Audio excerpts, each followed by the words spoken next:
Welcome to Cranky Live, the show where bold minds meet real talk. This isn't your average sports or news show. It's where we break down sports, culture, and controversy with facts, fire, and fearless honesty. Here, truth cuts through the noise and hype gets exposed. From football to track and field, from world issues to local debates, we ask the tough questions, speak without fear, and go deeper than the headlines. We don't follow the crowd, we set the trend. While others recycle the same tired takes, we bring fresh insight, unfiltered analysis, and bold perspectives. No echo chambers, no puppet talk, just real conversations for people who think for themselves. Listen with your brain, not just your ears. Think critically, question boldly, and speak freely. This is Cranky Live, where reason rules the mic and truth always win. Come on, let's get into it. Buenas noches, good night, good night, good night, good night, good night, good night. Triple E, Jamaican's Englishman. That's an interesting name. Good night, everybody, good night. I am back. Been out for a little while. I had a bad cold and trying to get over it. So I don't want to be doing anything that's not appropriate on the stream tonight. So if I clock out, if I get off too early, because I'm not up to it. But we'll try to do a show. We have a lot to talk about. Hope everybody had a wonderful Valentine's Day. You and your special someone. And Jamaica will play Nigeria in the World Cup qualifier. Did Nigeria win their case? Is that what we're saying? I know Nigeria is desperate to go win that $1 million that World Cup is offering. I know FIFA is supposed to make a decision. Did they make the decision already? From what One Love is saying, I haven't heard back. So One Love bless, Jamaican Englishman bless.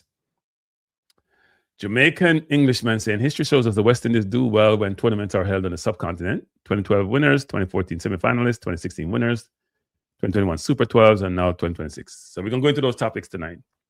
So we're going to jump into 5 topics tonight, probably 4 if I collate 2 of them. We're going to talk about unbeaten West Indies team so far in the T20 World Cup.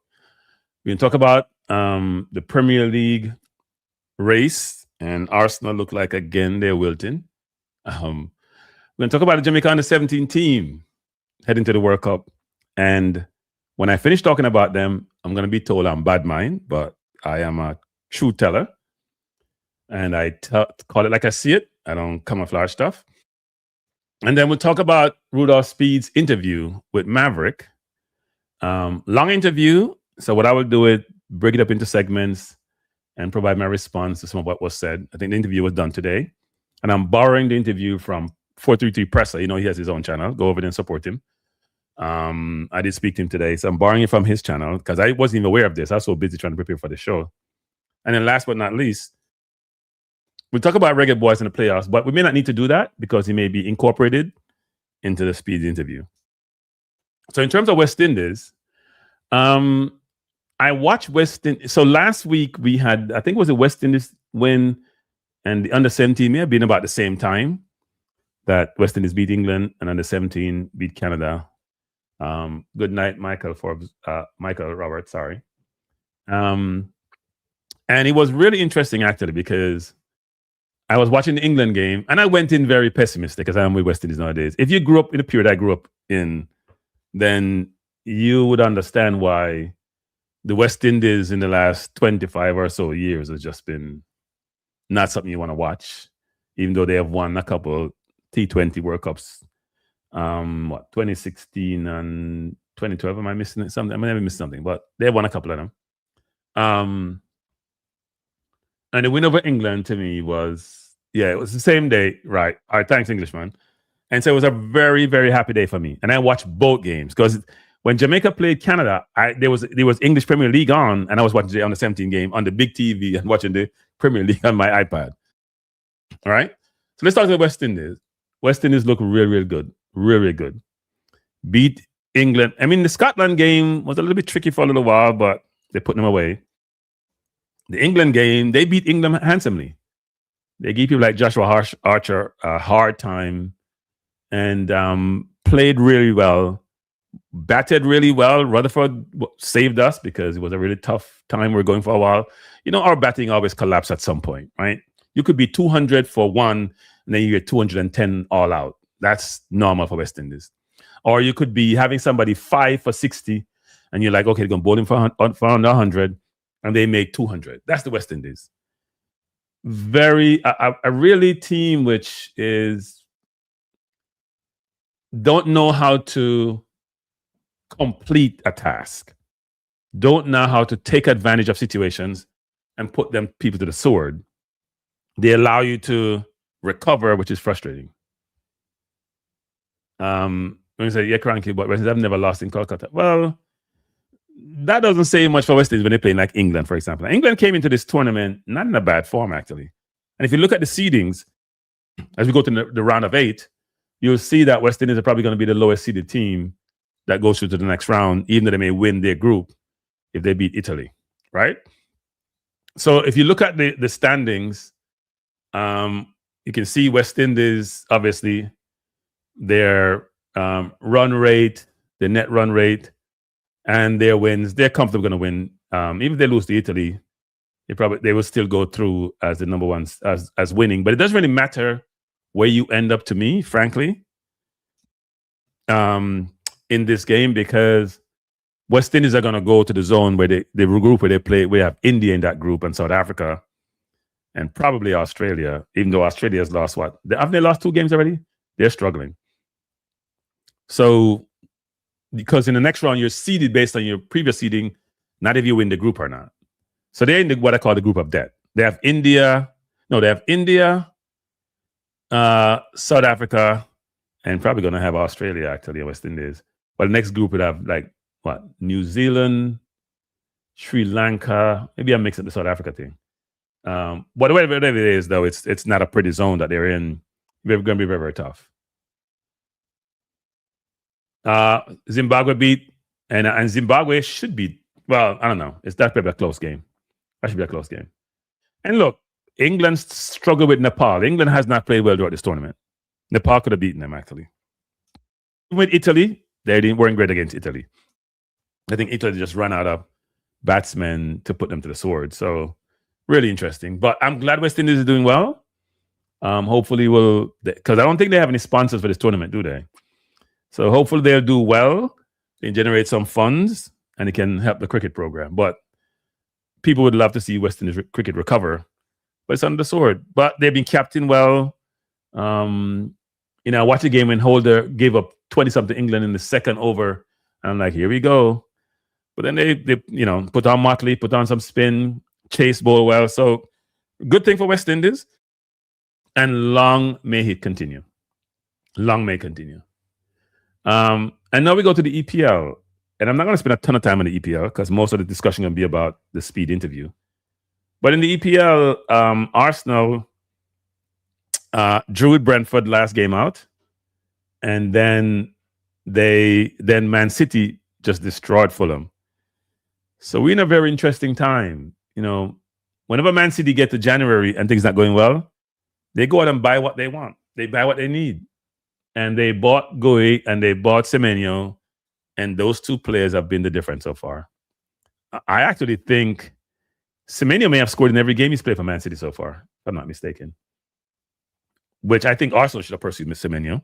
I know he's about almost 70 million pounds, but our forwards are not what they need to be, and they're not producing.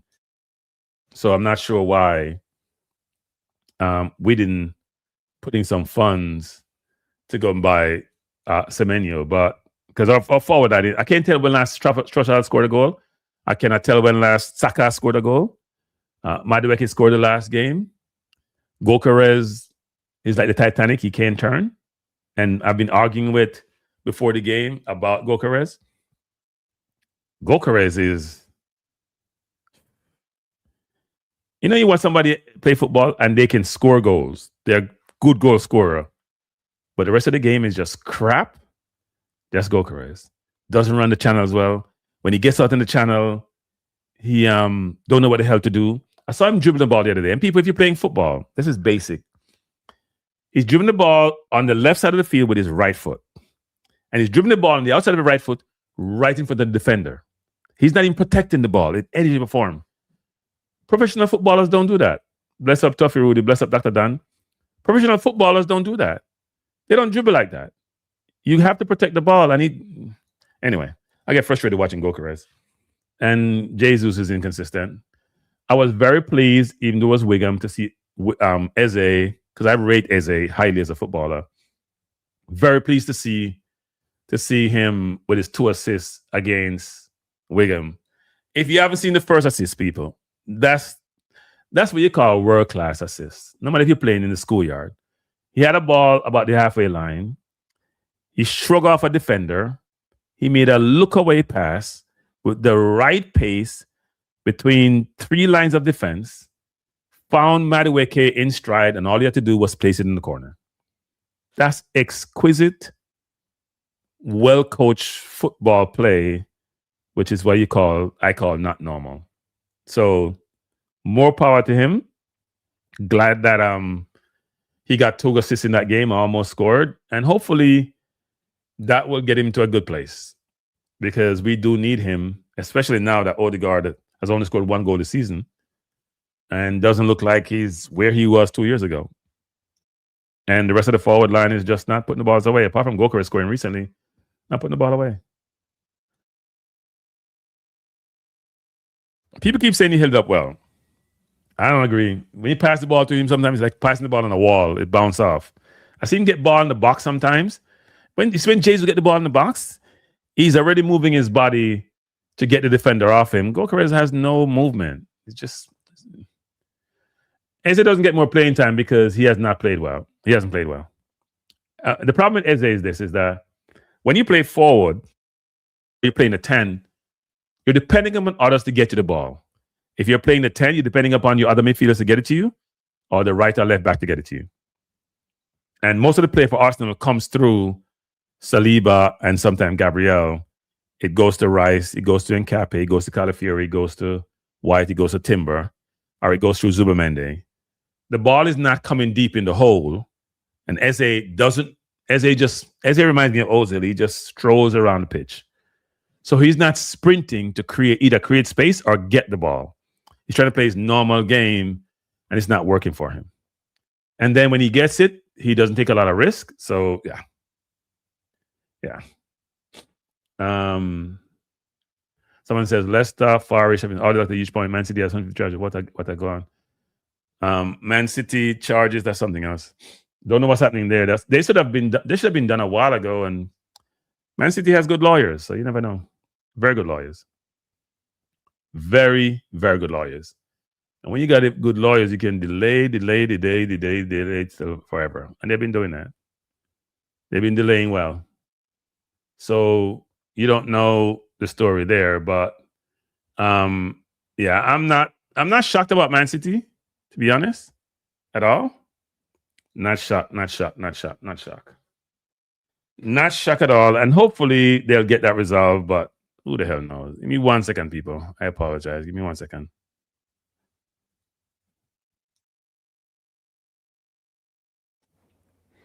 Who knows when it comes to Man City, but they're in a good spot. They're only 4 points behind us. We have to play them at their place, and the way we're playing, we can't get goals. We cannot get goals. I don't know what we're gonna do. And if we lose this year, I don't know when we'll ever win it again. We're in our football competition. We're playing Mansfield away in FA Cup next round, which means if we win, go to semi-final. When we win, so that should be interesting. So let's go to the under-17 Reggae Boyz, young Reggae Boyz. So I watched the game against Canada. I didn't watch the previous rounds. No, they beat a couple team by huge scores.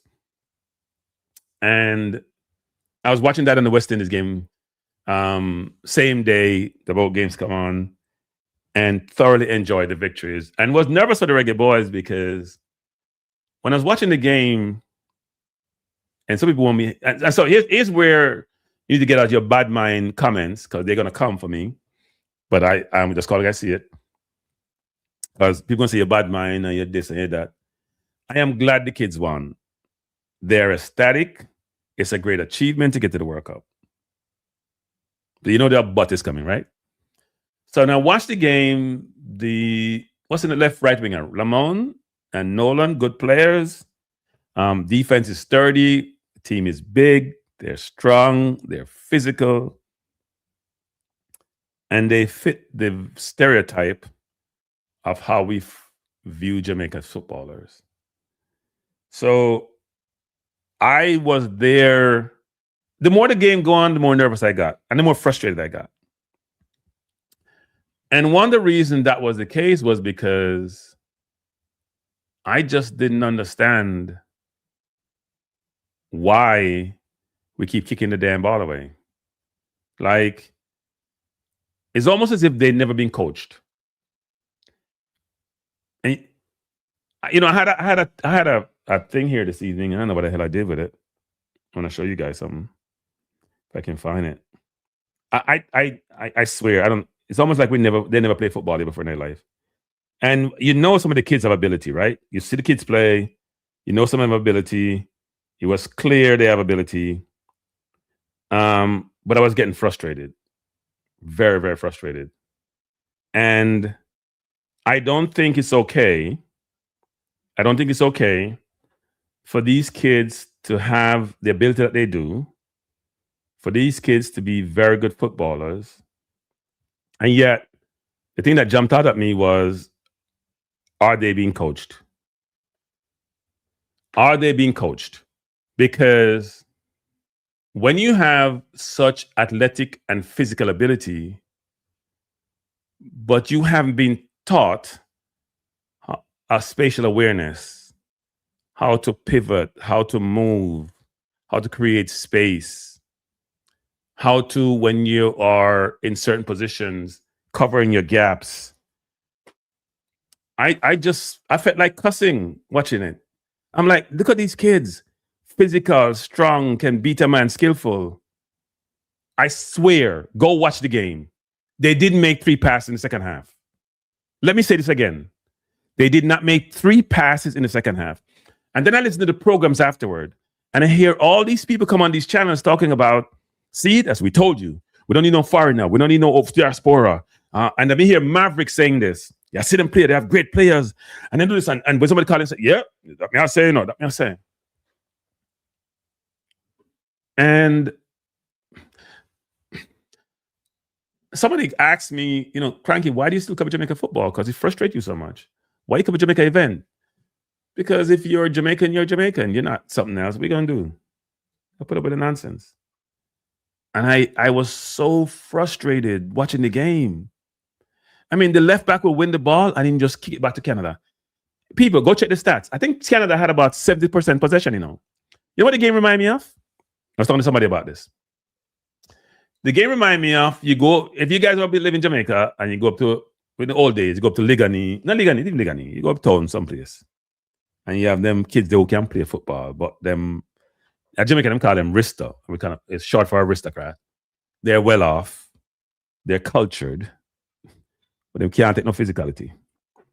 They can't play anything, but they can't take no physicality, people. And you have the people who rough and tough and physical. And they overpower you.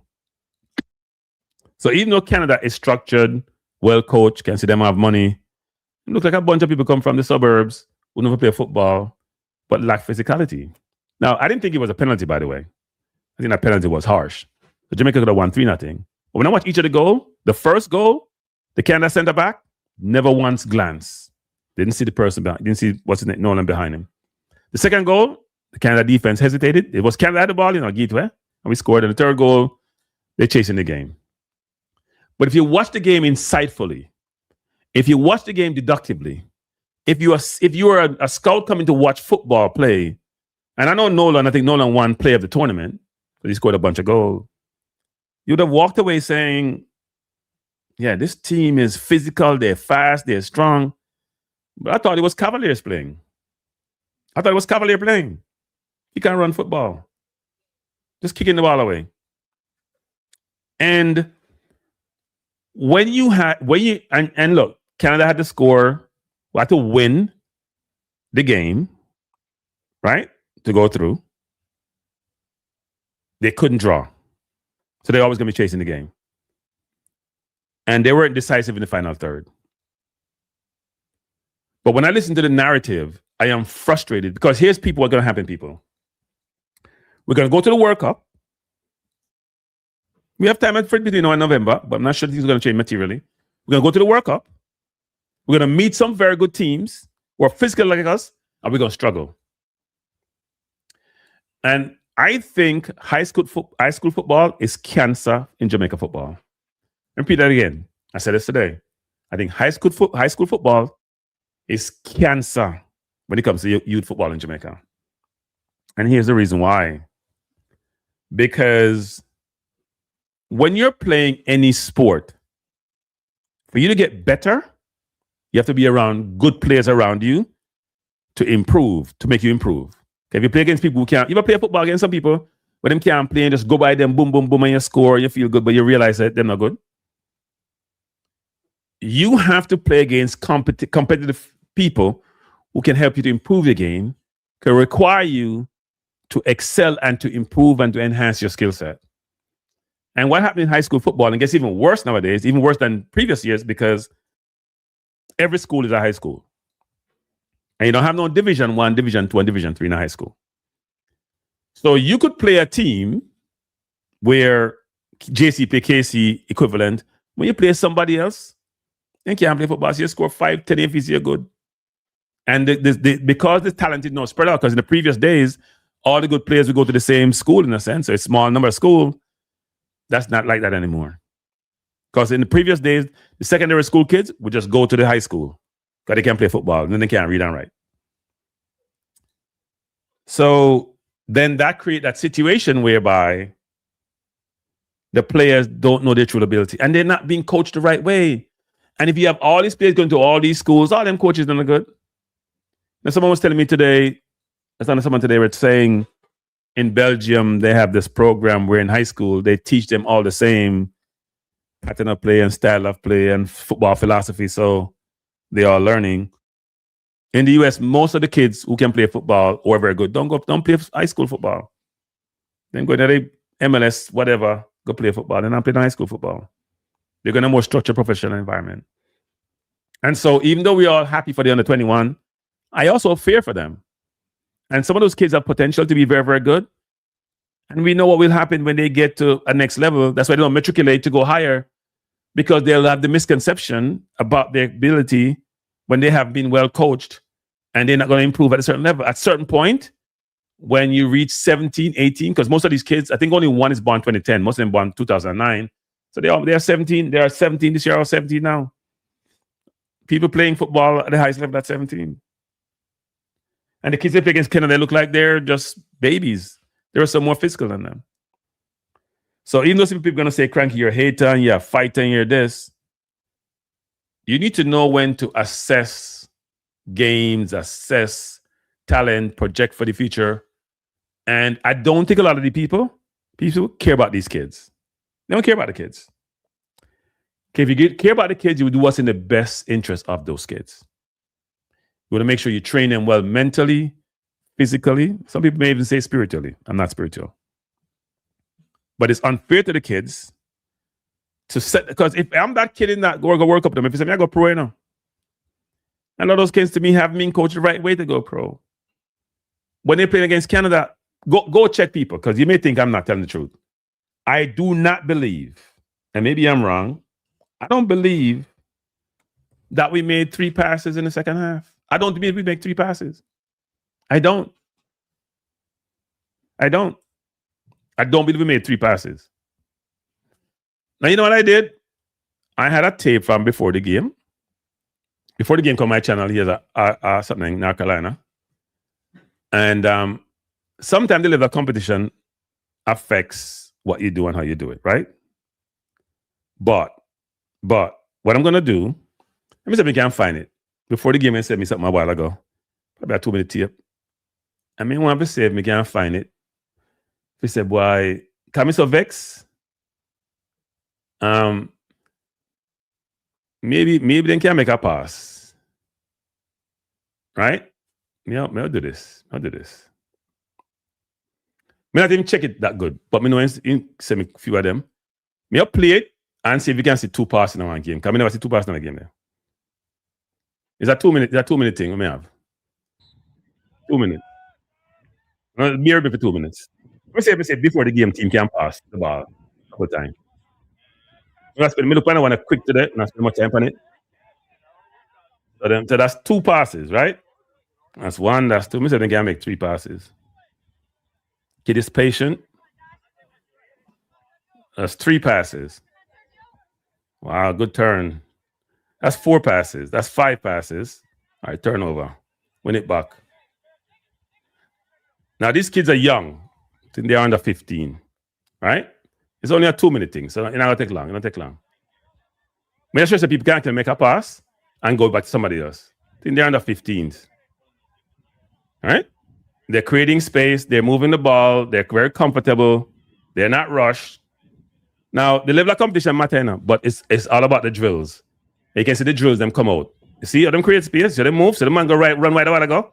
Create space, you get it right, the center half, ability to go left, right, center. So the true ball.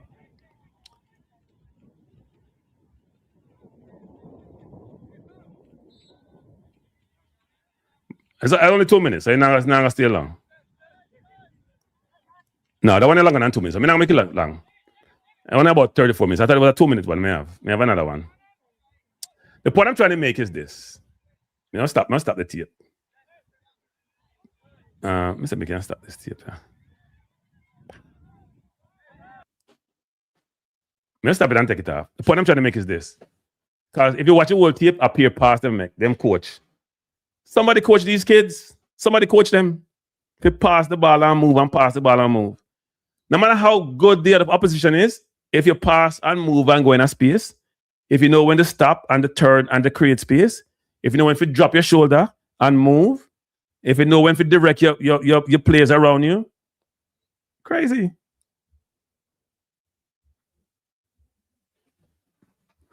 We had 48 possession against Cayman. I didn't even know that. I didn't watch a game.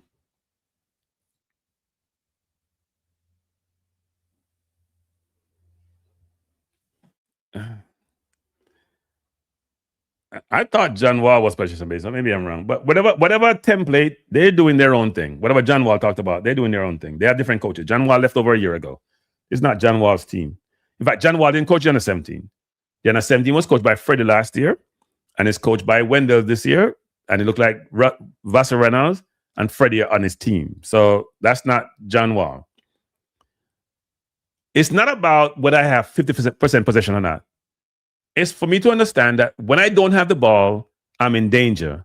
And when I have the ball, the other team can't score. When I have the ball, I can score.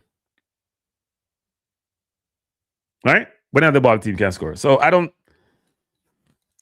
get it.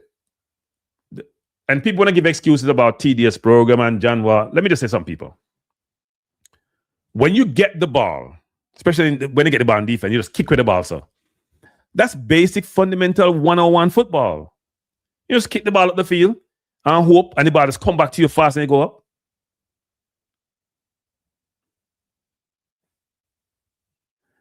I don't know actually if he did. Freddie was happy as a lark, as he should be. And the kids were happy. And everybody should be happy. And the JFF was happy. I actually text somebody in the JFF. I'm not going to say who. But text somebody in the JFF and they text me back. They text me back something where they were celebrating, actually. And I was very pleased for them. Because they needed some good news after the World Cup debacle. But having said that, and people going to say, boy, see, the man Cranky, I fight the youth, them and peer criticism. I'm going to call it like I see it. Kids won. They should be happy. They should be ecstatic. They're going to be on the world stage. But I'm concerned for the kids. They have some kids there who are so big and strong that they're going to bully anybody they play against. Nobody will play against will bully them. Like people like Nolan and the forward that come on second half. But at the same time, the kids want to have a future in football. You have to teach them how to play the game the right way so they can matriculate to any situation to allow them to be successful.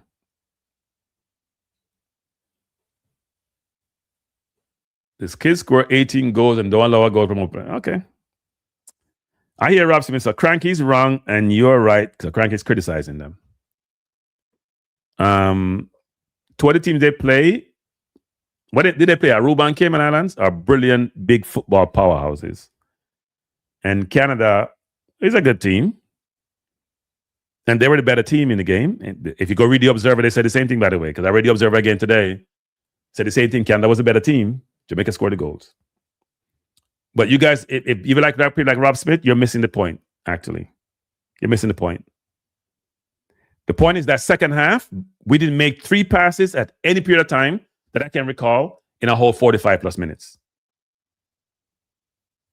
Okay? All 45 minutes. You guys, you see people like Jamaica and Englishman and Rob Smith, you guys are missing the point. You're missing the point. And that's what killed Jamaica football. It's like we can't see the big picture. We have blinkers on. Okay, I'm going to get up the under 17 because I'm going to get more annoyed. They won. They're in the World Cup. Now, good luck to them. I'm sure they'll go win 15 love and 6 love when they get there. Where you guys are putting it. How can Canada be better when they lost 3 love? I hear you. I hear you, Rob Smith. So, Rob Smith, Cranky don't know what he's talking about. Go talk to the Observer. Talk to the Observer. Because I don't know what I'm talking about either. I agree with you, Rob Smith. They lost 3-1, by the way. They didn't lose 3 love. Penalties do count in games. And Jamaica played well. I think Jamaica dominated the second half, dominated the first half. They put passes together. They created a lot of chances, and they won 3-0, Rob Smith. So it's all good. And Cranky's wrong. Cranky don't know what he's talking about. I don't know about football. He's only a YouTuber. Based on that clip that the kids were doing, thought they were young, that the people in Jamaican football don't seem to be teaching to me. Yeah, I mean, I asked a question, DJ Exquisite. Did you see Jamaica team make any of those kind of plays when they played Canada? Did they pass the ball around? Did they split defense? Did they? Anyway, let me stop. I'm gonna go to the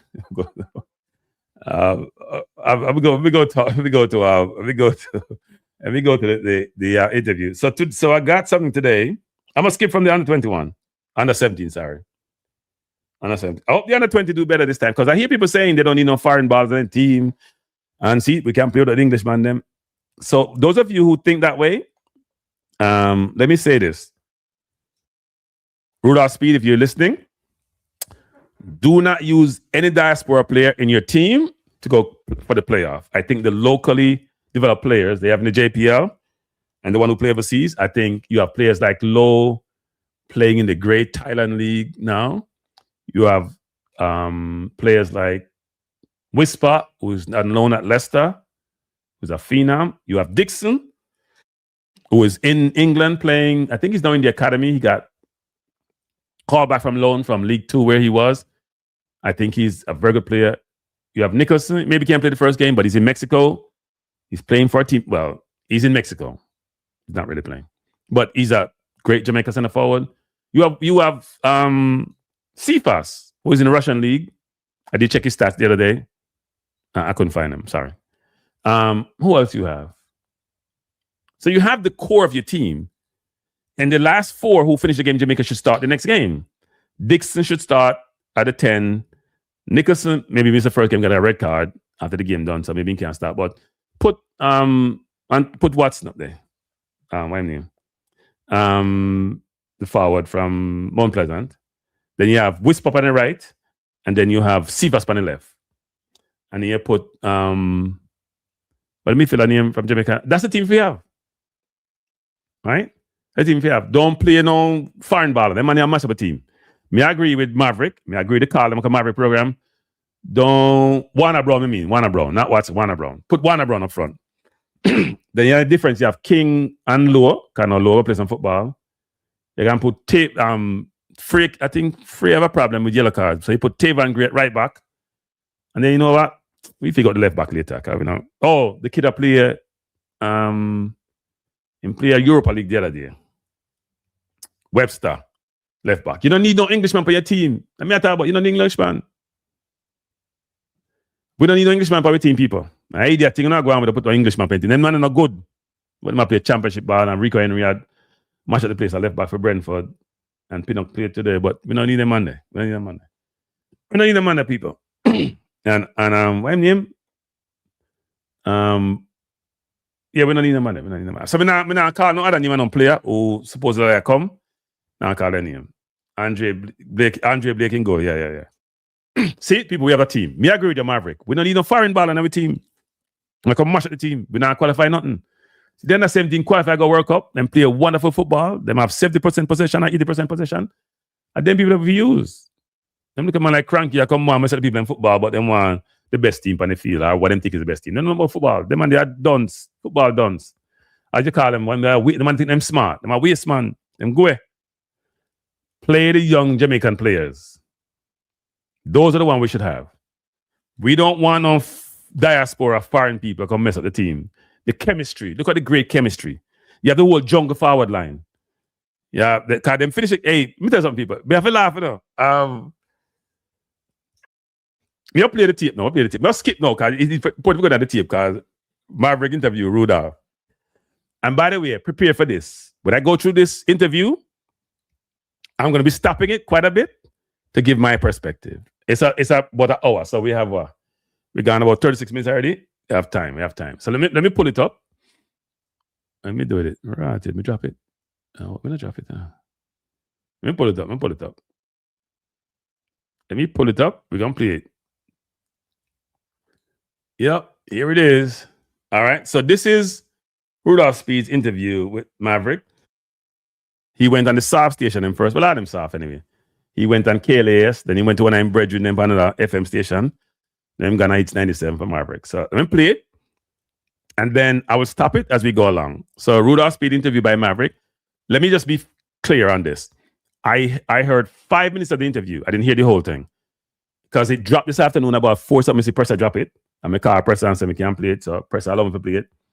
Because we never have time to look it up. So let's see what he says and what my response is. All right. And Rob Smith, you guys are right. I think Cranky is too critical.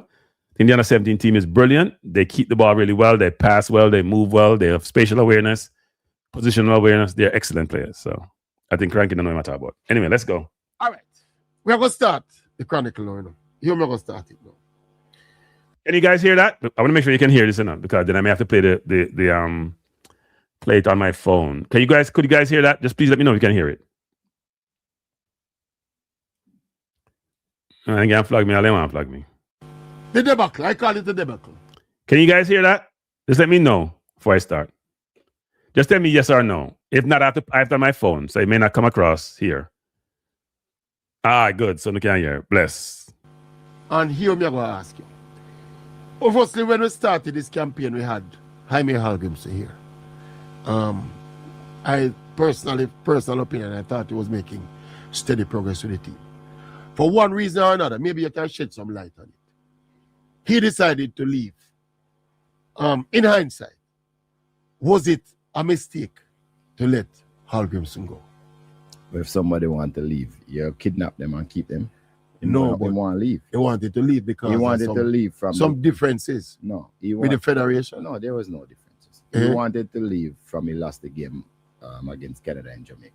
He said he wanted to leave from that time. That was the one before we went to Canada and beat them. Yes, so he wanted to leave from that. What reasons did he give? He lost. He thought that because he lost a game. He lost that game. Remember, I know. Our family just blew $600 on a calendar, and it's the best decision we ever made. Calendar organizers aren't. Nobody gave us a chance to win the second leg. No, that was never been done before. Never beat Canada in Canada. That was it, you know. But wasn't that our Nations League? Wasn't that a Nations League qualifier? Wasn't that what it was? That's what it was? It was to go to the Copa. Right.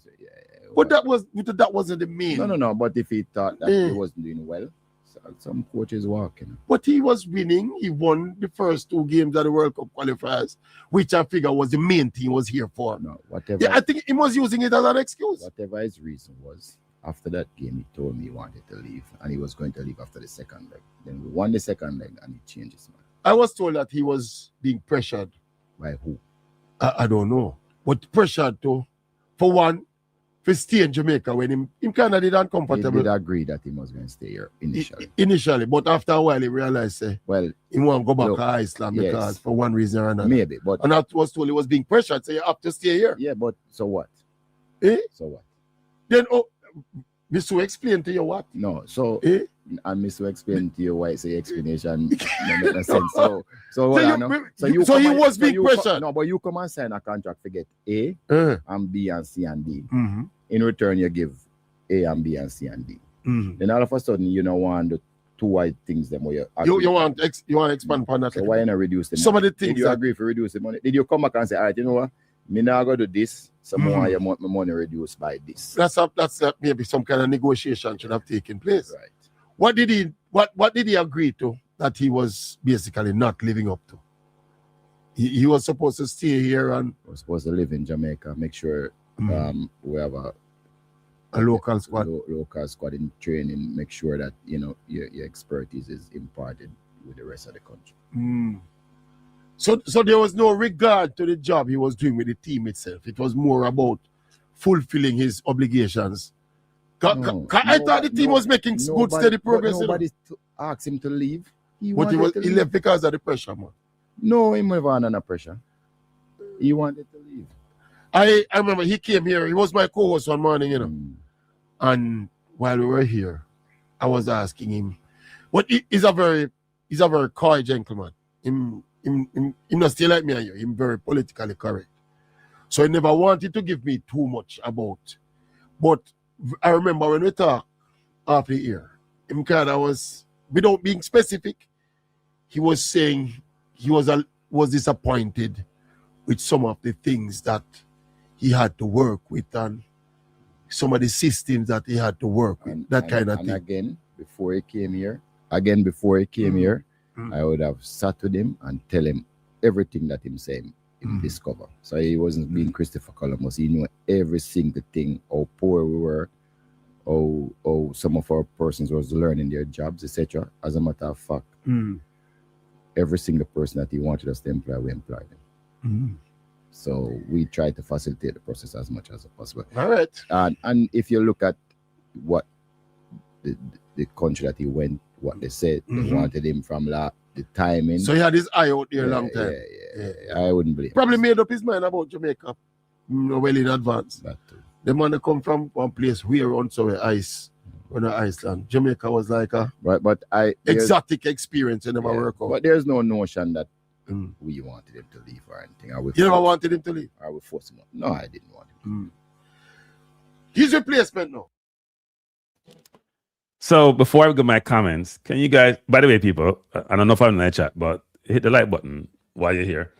Can you guys give me a view as to whether you agree with the perspective that Hogrimson wanted to leave and decided to leave after the Canada game? But obviously we played Canada and won in Canada. Can you guys give me a view on that? I know what I know. So Rudolph said he wanted to leave at the Canada game. Maverick, who knows more, by the way, than he's saying, says, well, no, I think there are other things I talk about on the side with him. And Maverick have people I'm fence, I'm call it. What you guys view about is Rudolph being forthright in his perspective? And let me just, before you answer, let me just say this. This is the same Rudolph who told us John Wall had to be reassigned because he couldn't do too many roles.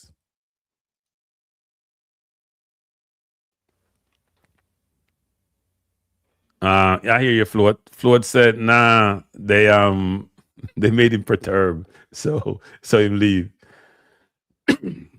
Colin Quest. Hey, Colin Quest, encourage me for the YouTube now. Colin Quest, appreciate the support, my youth. Hope things are well with you and the family. I hope you had a great Valentine's weekend. Enough people to be enjoying themselves. In my house, hope everybody see me out there and have fun. Let me never buy a bulb of flowers and things. But go ahead, people. Let me know. Do you think that that what Rudolph says is maybe truthful, that he wants to leave after the Canada game? Or you think say, all we are just idiot because we don't have no sense? We have to talk plain part of people. Can't we just have a laugh at me and them thing there?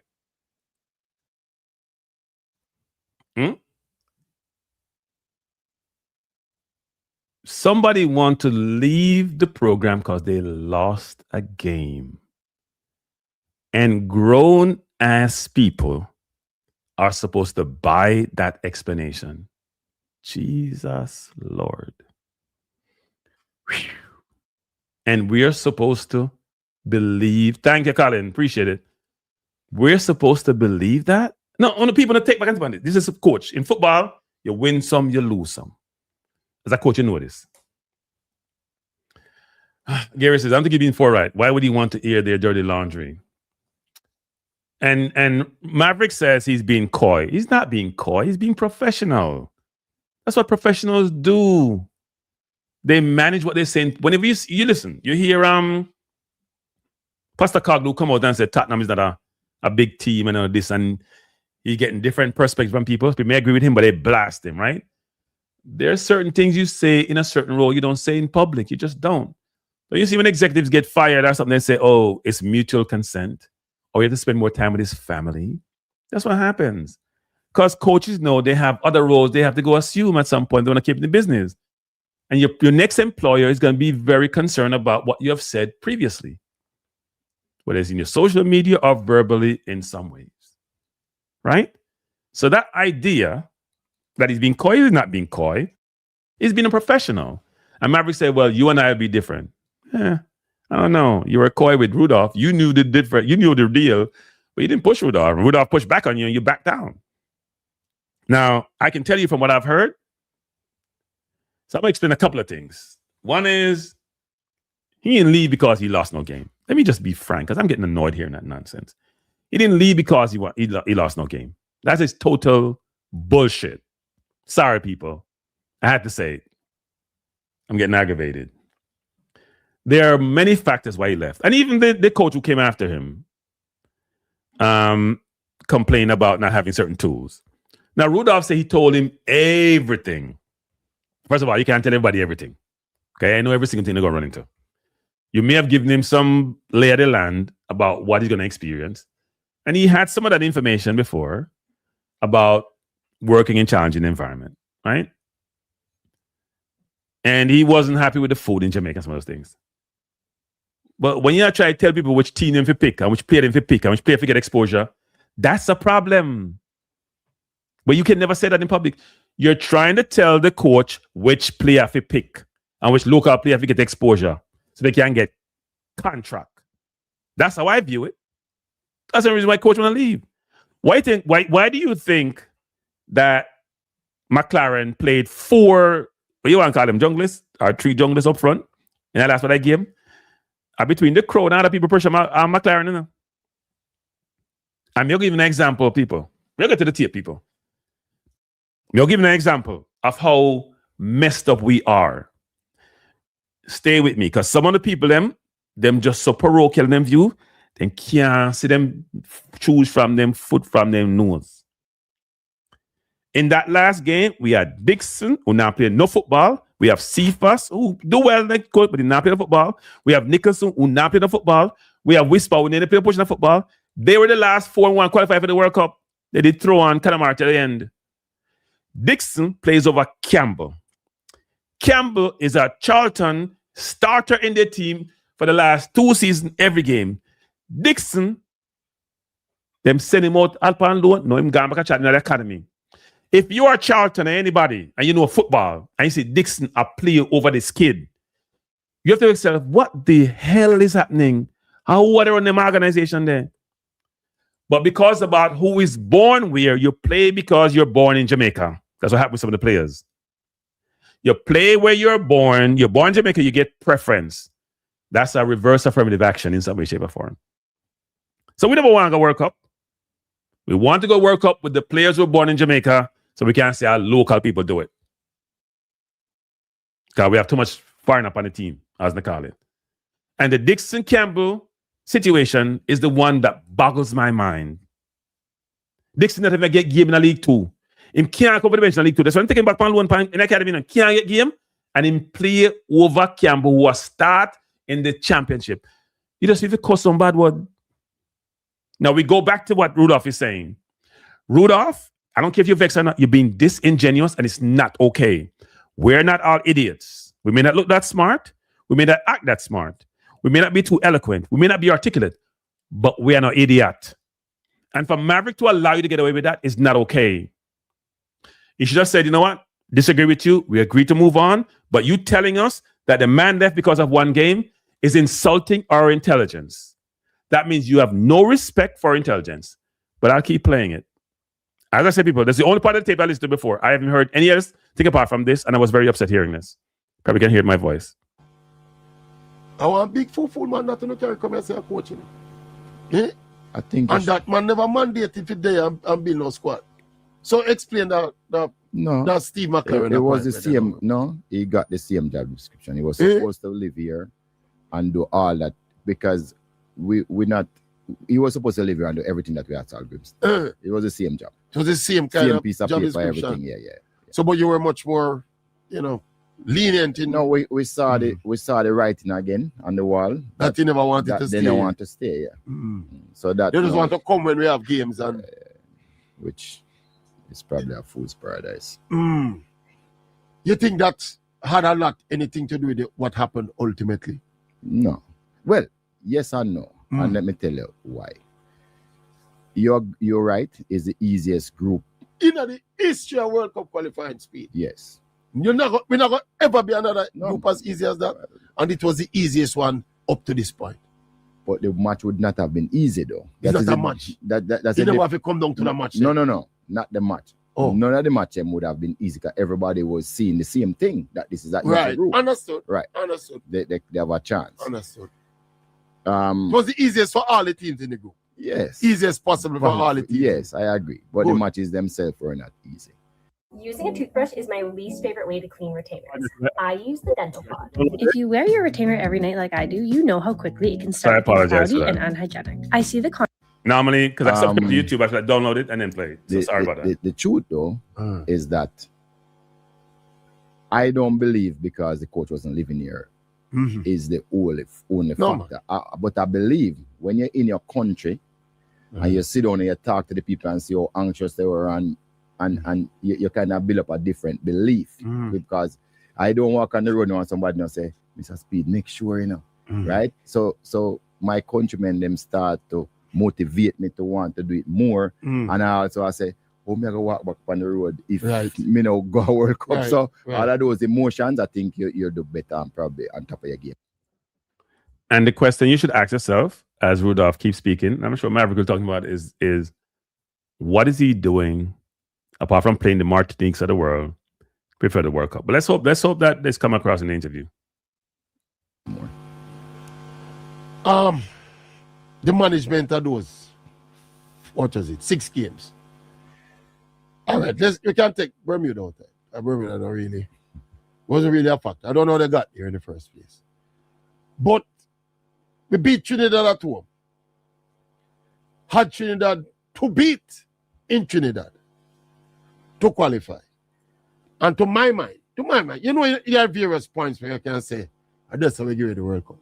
But it's when we make Trinidad equalize power and get a point out of the game there. And that's how we don't qualify for two places. Only response. Box office, sports exposure. We go for a quick break on the sports exposure. And my co-host, Rudolph Speid, the head coach of the senior Reggae Boyz. And we're running down the chronicle of events that led us to where we are right now. We go for a quick break on the sports exposure. In Curacao, the first game, we should have just went there and said, look here, for can't win, we take a draw. We made 4 changes to that team, and I think that's what went wrong. People will say Low, would have been past it King, so they wanted to bring in, better players. But in that back 4 first, we played 2 games against a good Trinidad team. And we didn't concede 6 any. points if we take opportunity. We didn't concede any goal in those 2 games with our back line.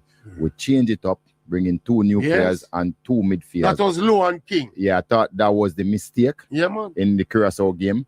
And then we had 2 new central midfielders in the game. So we had 4 at the defensive structure change up. After I thought either Lowe wasn't playing football or Lowe was injured. Am I missing something, people? We act like we just changed the team because Lowe got benched. Wasn't there some issue with Lowe why Lowe didn't play? You guys can remind me if I'm mistaken. I don't think Lowe got benched because we said he didn't play well in previous games. Was there something Lowe with it? Because we had different windows where people were not playing football, they're not in team, they're injured, whatever it was. He made it seem like if we changed the defense because everything was okay. I don't think that's how it was. You guys can remind me if I'm wrong or not. I don't remember that. I don't remember Lowe being benched because he was playing well and he get game. That's not how I saw it. And King, I think, played all the games. After we were no goals conceded, I think we scored 6 goals. 6 goals. Yeah, I thought that was a mistake. I thought that was a mistake because you want to improve a team, but guess what? If it, the whole saying, if it don't broken, don't fix it. Yeah.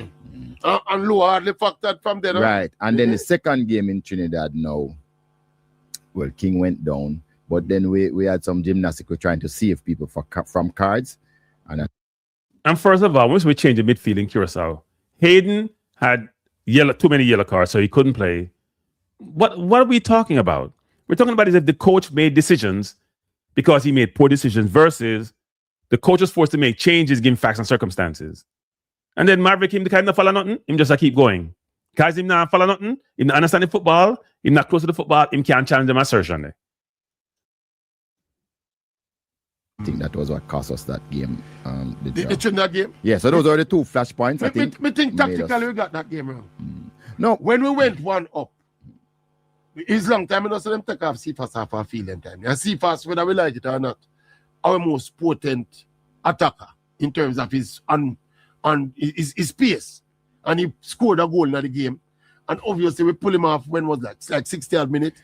Yeah, our in-game management could have been better because, as I said before, whatever happened before that, it don't matter. We had the lead, and we had the lead in the second half, and we should have held on. It's not that alone, Speedy. All right, you know football and all the football go inside. We one love up on Trinidad.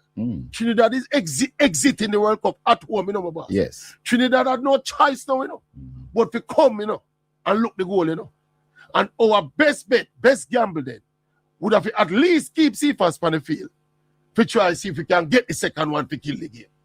And we go back, go do what we're not good at. So we are sit back and defend and the man and come back, come draw one out. I don't know if because we sit, but I thought we had players on the field that just play one way. Too much players on the field play one way. They were offensive, and I think that's what cost us the game. The intent. But as I said before, our tactics, we got it wrong in that game because we were leading 1-0 until late in the second half. Question to you.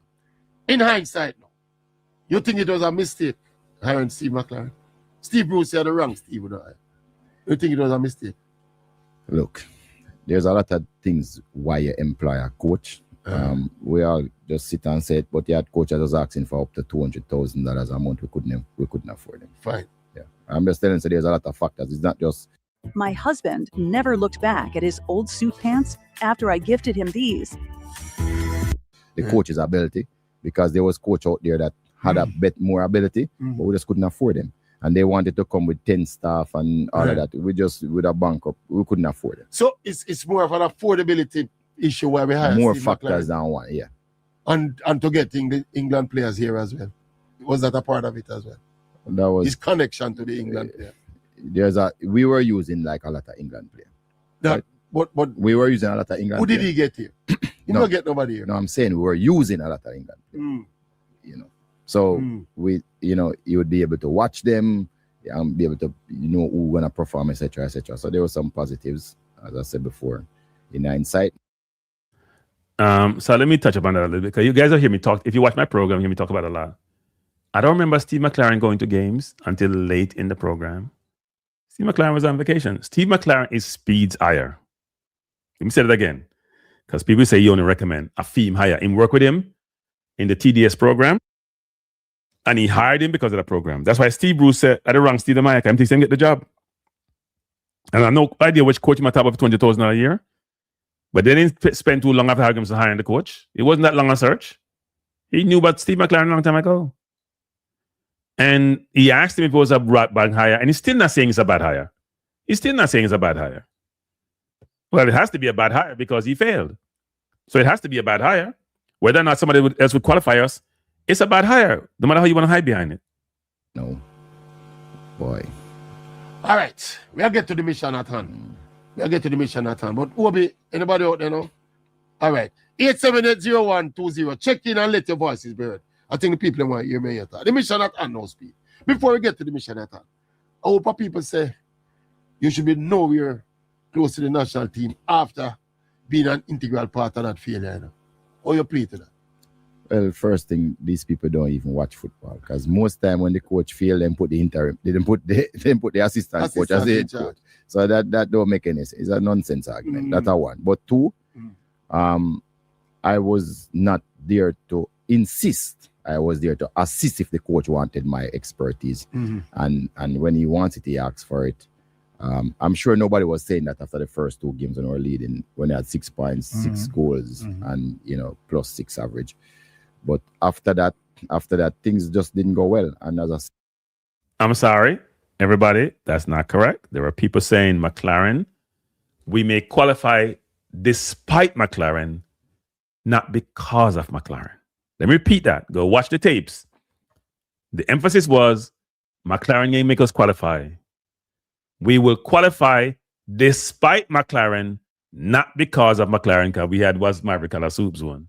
So this conception or this idea about, nobody was saying that over 6 points, nonsense. We knew McLaren wasn't around. And when he asked him the question about, some people say he should be nowhere close because of his involvement. And he said he was a technical advisor and he was there to assist, not to insist. Let's remember, he recommended McLaren for the position. He made sure McLaren got hired for the position. He worked with McLaren TDS program. He's the one who assessed McLaren's capability, ability, and to take us there. He's the one who hired McLaren. He's the one who came on when McLaren was hired and answered some of the questions. He owns McLaren. So why would you give him the shop to run when he was responsible for the mess that was there in the first place? He's the primary responsible person. Now, some people say, well, you're absolving the president. No, Rudolph was the main responsible person. Rudolph owns this. Don't give me this nonsense about when coach fail, the assistant take over. No, the assistant know hide himself. The assistant is a stopgap measure to allow you to get to someplace else, and people can assess assistants and their capability and realize the coach made the final decision. You were there, the technical advisor, because you realized McLaren wasn't up to snuff, and you went to the Unity Cup, and you was there with him. You then saw the Gold Cup, and we were saying after the Gold Cup, he has to go, and you still kept him on. So you own this. And for Jamaica to be giving you a pass on this is not okay. You own it. Now, I'm sure the president said, go clean up your own mess. That's maybe what he gave it to you, given the competition you have to face. But let's stop this nonsense about you not owning this and that people in Jamaica know what they're talking about football, or people who know football.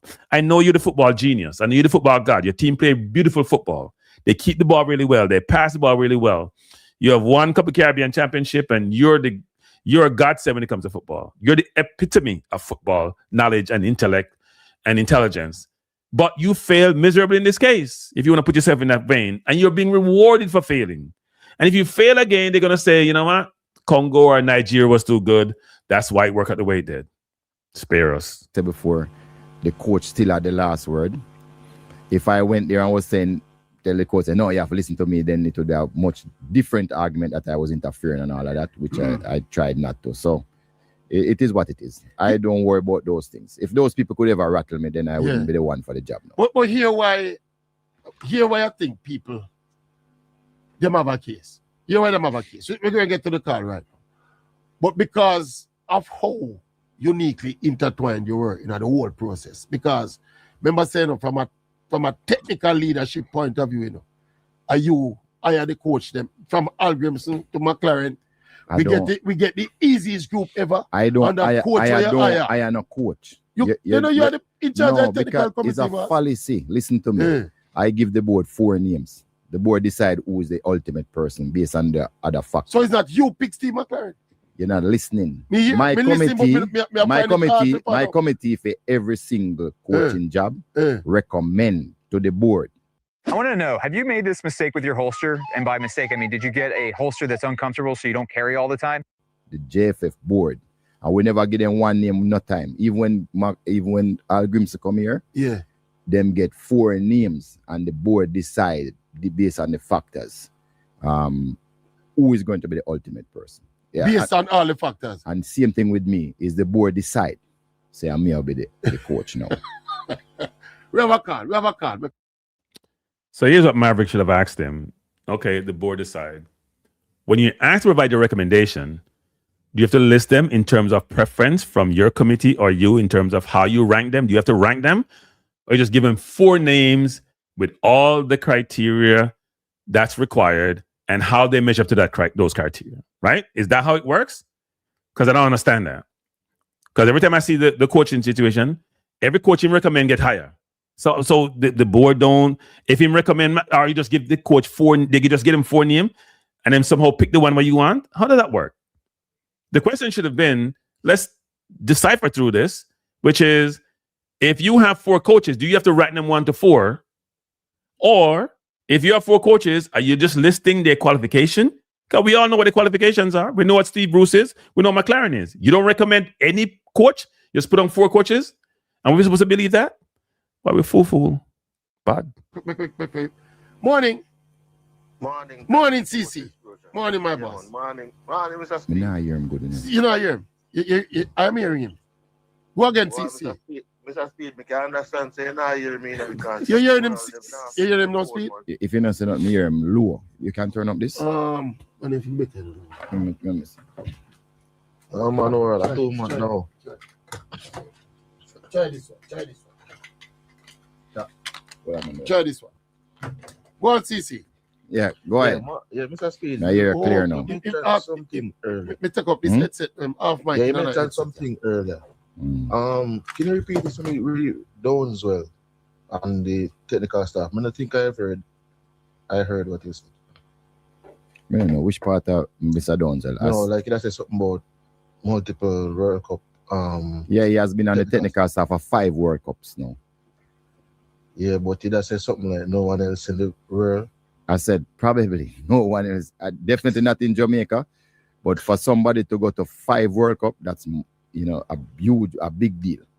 Yeah. Big deal. But remember, I said because when they said no, you said probably. I mean, they're probably a qualifier statement. Yeah, but CC, Bora. Yeah. Who got more than 5? Tell me. I don't know. I said Bora Milutinovic got 5, you know. Jamaica? As head coach, you know. Yeah. Not for Jamaica or Yeah. Right. When Mr. Speed said it about Donzel, wasn't it for Jamaica you thought? No, it wasn't for Jamaica. I said in the world, it's probably one of the highest person. Okay. But he is. Nobody got 5 World Cup. He's one of the highest in the world for you. Yeah, but I said Bora qualify 5. I know about Bora. Me go for Bora and Mexico go interview. Well, no. So you get to the point now where me I say, if you look at You hear him say, I beat him chest and go for Bora. People don't just decipher thing, man. Him say him just recommend. Him say him not pick coach at the board appoint coach. Him just say him no him go for Bora. Then I will pick the coach. We are some fool people, you know. We don't no sense. The Bora situation and Bora coming into Jamaica as probably one of the most qualified, if not the most qualified coach to coach the Jamaica. In hindsight, do you think it was part of the federation issue as to why Bora never got a better opportunity in terms of coaching the national team? Bora was a national coach, but when the administration changed, the then president decided that he don't want to use him. Oh, that was what happened. Yeah, that was why Bora went back. Boxhill brought him here. Boxhill brought him here, and then captain said no. Okay.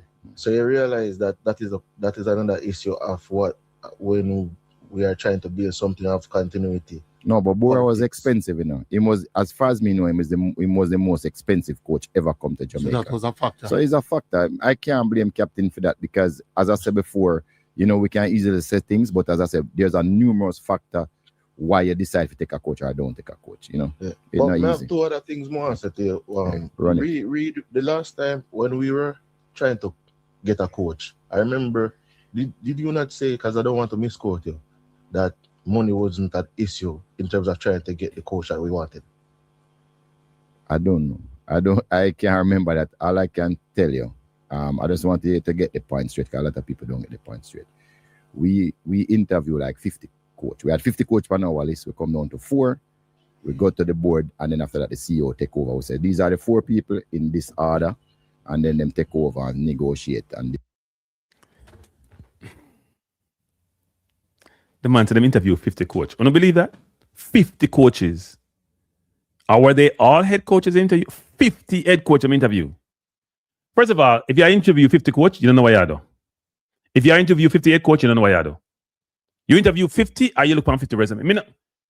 Let me see them ask many questions about it. 50 coach. You interview 50 coach? The board decide who ultimately get the job. So that is how it is. But Mr. Speid, the reason why I'm asking, because now you're saying... You that really believe that Jamaica, money wouldn't be a problem for Jamaica, come on. No, but remember you're saying the better coaches were out there, but they were more expensive.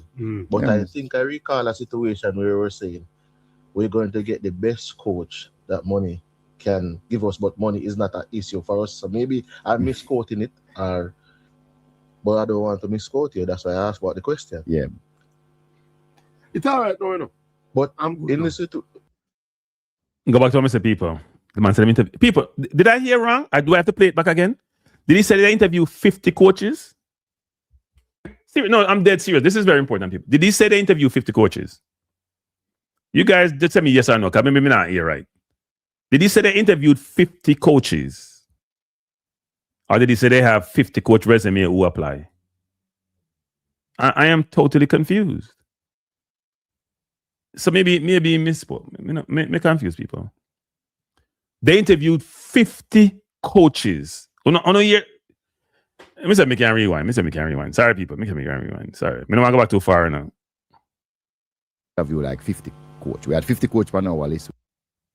He was the most expensive coach ever come to Jamaica. So that was a factor. So it's a factor. I can't blame captain for that because, as I said before, we can easily say things, but as I said, there's a numerous factor why you decide to take a coach or don't take a coach. Yeah. It's but not I easy. have 2 other things more to tell you. Read the last time when we were trying to get a coach, I remember, did you not say, because I don't want to misquote you, that money wasn't an issue in terms of trying to get the coach that we wanted? I don't know. I can't remember that. All I can tell you, I just want you to get the point straight, because a lot of people don't get the point straight. We interview like 50 coach. We had 50 coach per now, Wallace. We come down to 4. Now, when you say you interview 50 coach, I am still trying to understand. When you're interviewing coaches, you're interviewing head coaches who then bring their staff with them, sorry. So if you say you interview 50 coaches, or did he mean...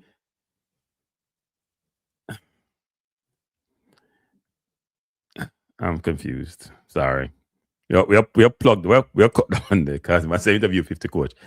Yeah, they don't interview 50 coach. So either might not tell the truth, or he might just exaggerate the number, or somebody say hyperbole, or I don't know what I must say. Because in life, it make things as if we don't know sense. Like if I say, you wouldn't understand, or we did this and you wouldn't get it, and here's what we have out there. You guys are not smart enough like me to understand it. That's what I get sometimes. And he may be right. We're not as smart as him. Because we wouldn't have hired that coach.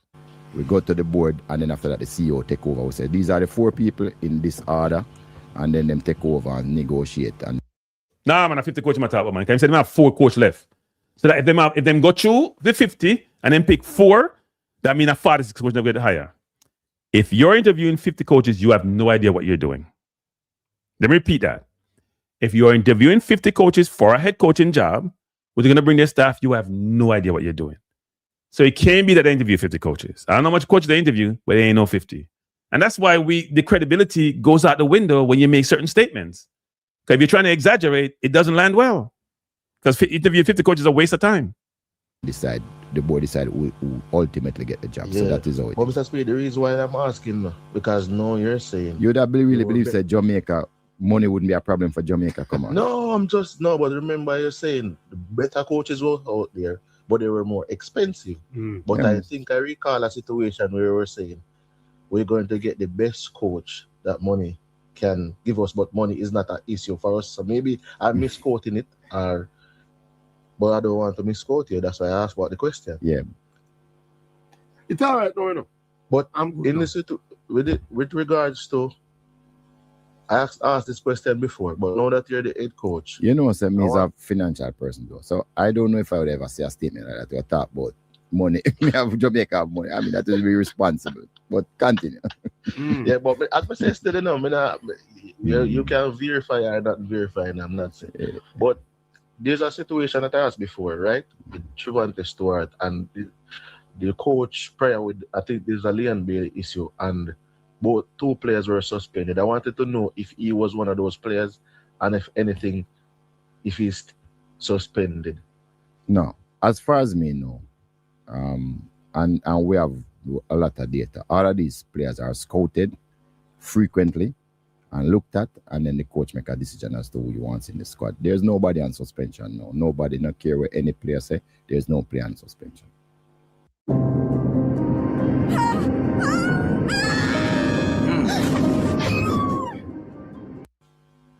Okay. Sorry, that's something. Next time I download it, I apologize. Mr. Speid, there's a lot of things that were said before and said, we'll get back to the roots. The U17 team, this is the final team, like I said. U17 team qualify, we know that there's a number of local players. And with that being said, I heard when the general secretary would have said, acting general secretary at the time would have said, we need to get back to our roots, and this importation is not the way to go, basically paraphrasing. However, when I look at several of the teams that we have qualified before, well, tried to qualify with before, majority of those teams that get to the final stage, we have a situation where there's like a 60-40 diaspora versus local. So I'm trying to figure out what is it the roots that we had before that we have not been doing since lately, because we have never had an overwhelming number of diasporan players within the Jamaica national team in multiple campaigns. Yeah, I don't want to talk to somebody, because when I talked to the farmer Jensek, he said that wasn't what he meant. You know, so but it was quite clear to a lot of us. I don't know. He was basically pointing to that this consistent policy of going for players, it hasn't brought us any more success. And I sorry to say, I agree. He was in his statement, he was not being entirely truthful, because because as I said before to you, multiple tournaments, we had a lot of Jamaicans. I think 2006 was an overwhelming local number of teams. So we have always blended the teams, and it's never been an overwhelming number of diasporan players for multiple campaigns, and we have still failed. No. So, hold on. No, man, ever since 1998, man. From 2002, we started have a lot of yeah, man, we started have a lot of overseas players. What I'm saying to you, Mr. Speid, when you look at the squad in 2002, 2006, 2010, 2014 coming up, there has never been more than 60% of diasporan players in those squads. So maybe that balance wrong. So maybe the 60% balance is too much. So I think those things, regardless of what the farmer Jensek said or anybody said, you can't not try to develop your local people. You know, it's a thing in football, you have to do it. And that is one of the reasons why we had said to the coach when they come here, listen, we know when you go to competition, you have to win those. You have to select the best team, but there must be some development aspect to the game in the country, and I think some of the time we have failed at the development. But recently, the last people, sometimes I listen to these things, and my head hurt me quite a bit actually. The development of a footballer cannot be at the national level for the Reggae Boyz. That's an asinine statement. Now, if you want to say you want to give them exposure, it's a different story. If you're going to wait for a national team coach to develop somebody, they have missed the boat. Can he help them with their game? Of course. The concept of development, when you learn the skill set you need from your junior to being somewhere in your teenage years, is the responsibility of the JFF and the academies in Jamaica or whatever program they're involved in. It's not the national team coach. Can the coach come in, provide advice, provide perspective, help, give constructive criticism, give constructive suggestion, help to enhance. If that's part of their purview, if there's part of their responsibility, if there's part of what they were hired, yes. But for you to talk about, when he comes in, he has to develop the footballers who are already grown-ass men, then that's not how this works. And it's frustrating to hear that nonsense. And the question should have been to Rudolph, what are you guys doing to develop the footballers? You've been in the program for a number of years now.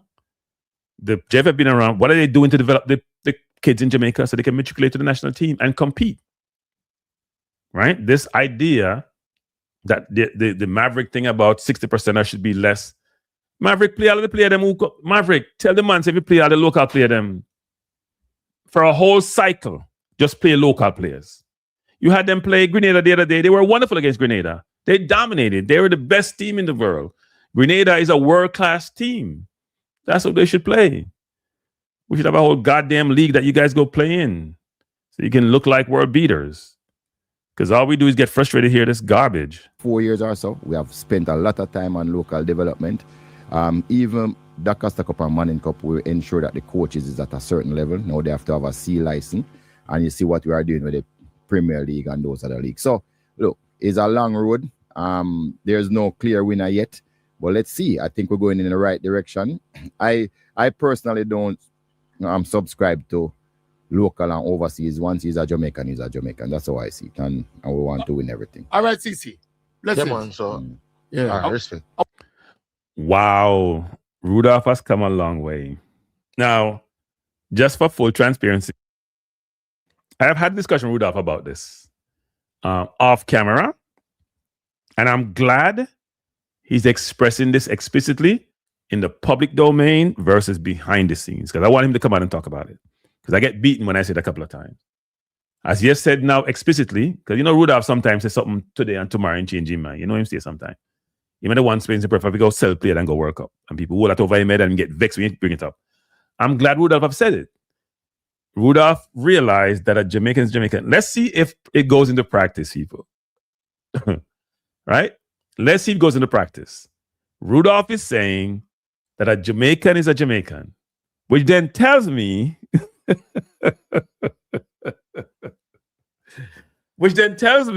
that those of you out there like Maverick who want periodic for the team, not happening on a Speed watch. Because Rudolph Speid realized, unlike some of the morons, that he wants to win. And to win, he needs to pick the best team or the best balanced team. Not in terms of who born where, but who gives him the best chance to win. So Rudolph, I'm going to commend you for coming out in the public domain and clearly articulating your perspective that you have to pick the best players regardless of where them come from. Rudolph, I applaud you. See, me give you credit where you deserve a credit. You deserve beating, you get it. I was going to ask you that in a speed. Where you, in terms of your conviction, where you come down on this foreign-born player team here, obviously, if you're going to get a player of the quality of a Mason Green, we can understand you're breaking the bank and breaking even the rules to get him here. But this over-exuberance and running to get some ball away, not playing even at the highest level, but him have a Jamaican connection. And when the come here, we play him in a 2 game and then we decide say no good. And I think we repeat a mistake too many times. Yeah. But yeah, Curacao not saying that no. Well, Curacao. One person was in the squad that born in Curacao. It worked for them. Yes. So they're not saying that. Mm-hmm. And so this argument, there's no winners. No, but maybe the players that Curacao brought, Dick Advocate brought here, they were so far better than who them have a Curacao that it worked for them. So at least they had a conviction and them stick with them conviction. The point about this, why we're having this debate, is because the players that come here over time, them not sure say them significantly better in a Jamaican shirt than enough for the youth where we have here and there all over the diaspora. Unless you're a player. No, that is a different argument. Yeah. Because there's no doubt. I always believe that private sector people buy the best thing. So if somebody is willing to pay a lot of money for players, it means that they must go. No, man. Eh? Hold on. You can't look on it. You have to look on a ball and our ball fit in your system. No. Well, we can carry a ball and come and become one club. Hold on. Listen. You try to carry the argument around. And especially at a certain level. No, I'm saying to you, if a man overseas pay a lot of money and give a person a big wage every single week, there must be something about him. That's the point I'm making. Speed. If that, no, that's why I say if we got Mason Greenwood, it to be fine, you know. But these players, for the most part, are playing in lower leagues. Some of them who attached to some prominent clubs not getting no playing time. Some of them are not already the boss. So Maverick is articulating, or he is making the case for locally born players should be in the national team at the expense of overseas born players because they're not significantly better. Now, ask yourself this question.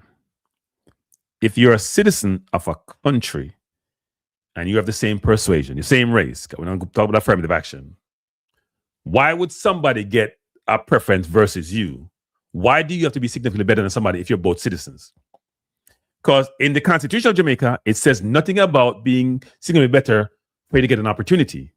If you come from Jamaica where you have links, I'm working at the links business, and links business are idiot things because they deny people opportunities. Do not, if the person is a citizen of your country, they have to be significantly better. If the coach picked him for somebody else, he sees something in, that's better than them. That's Rudolph is trying to tell you, but Marvin, don't hear. What Rudolph is trying to say is this. When you acquire a player for a lot of money, it suggests that asset is valued. That's why you buy for a lot of money. So Rudolph is using the example of a player that we will go out and approach who have been acquired by another team.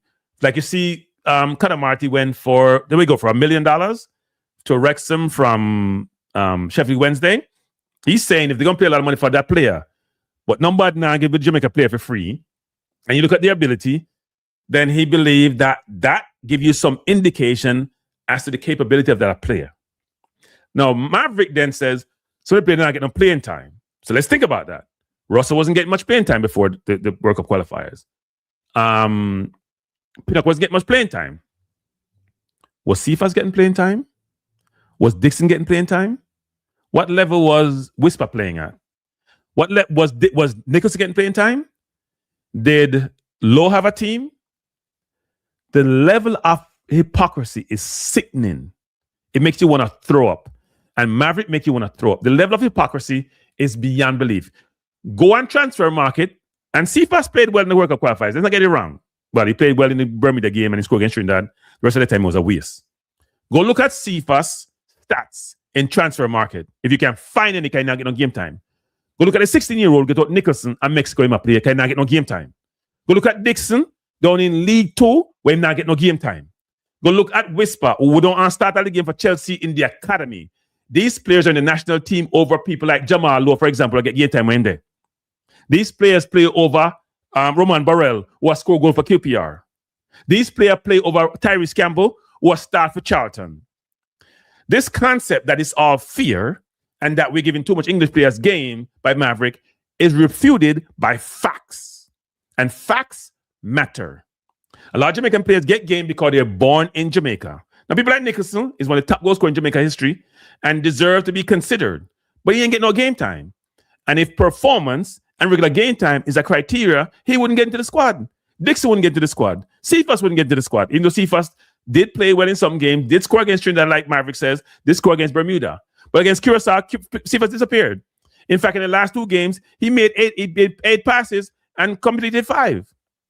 This notion and this concept that Maverick continued to expose because he has a pan the corner discussion with his audience, where a lot of them are not informed, is awful. It's terrible. That's what you call a waste people. Waste. To tweet a while ago, when them start Ethan Pinnock in the game, after we have Lowe and King play so good, we discombobulate that understanding and that camaraderie, you know, and carry Ethan Pinnock come here. We're not playing no football, him there on the EPL books, you know. But what football? Lowe didn't have a team, people. Lowe didn't have a team. Am I advocating for Pinnock? No. Lowe did not have a football team. Forget about Pinnock a train. Lowe not no football team. Lowe get released by Houston. He not have no team. What is Maverick talking about? And we get no refuting from the people who don't want football. Speed that no pushback. I thought CC was on the line. Why aren't we refuting? Because you know what? Maverick have his pulpit that he can talk all the time, and there is no pushback. with the goddamn nonsense. And he's one of the most uninformed person you can come across when it comes to Jamaican football. He don't know the football of them. He don't know the football. He don't know the team. He know the game. Them. He just run him mouth and him sound loud and have a big platform. And it's nauseating. He comes here lethargic and give a goal against Trinidad when Trinidad score power down at Trinidad too. So I'm glad you just say all of what you just say. Yeah. Because I watch your podcast where say the most idiotic thing you ever read is my criteria. For selection? Yes. What specifically was I alluding? You don't even remember what you said? Technical. A lot of things we say. Technical. Oh, you mean we go for we take another call. I will come back to it. We get it. Morning. Hello? Morning time. Yeah, man. You hearing him? You hearing him, sweet? Yes. Marvin, New York, Maverick.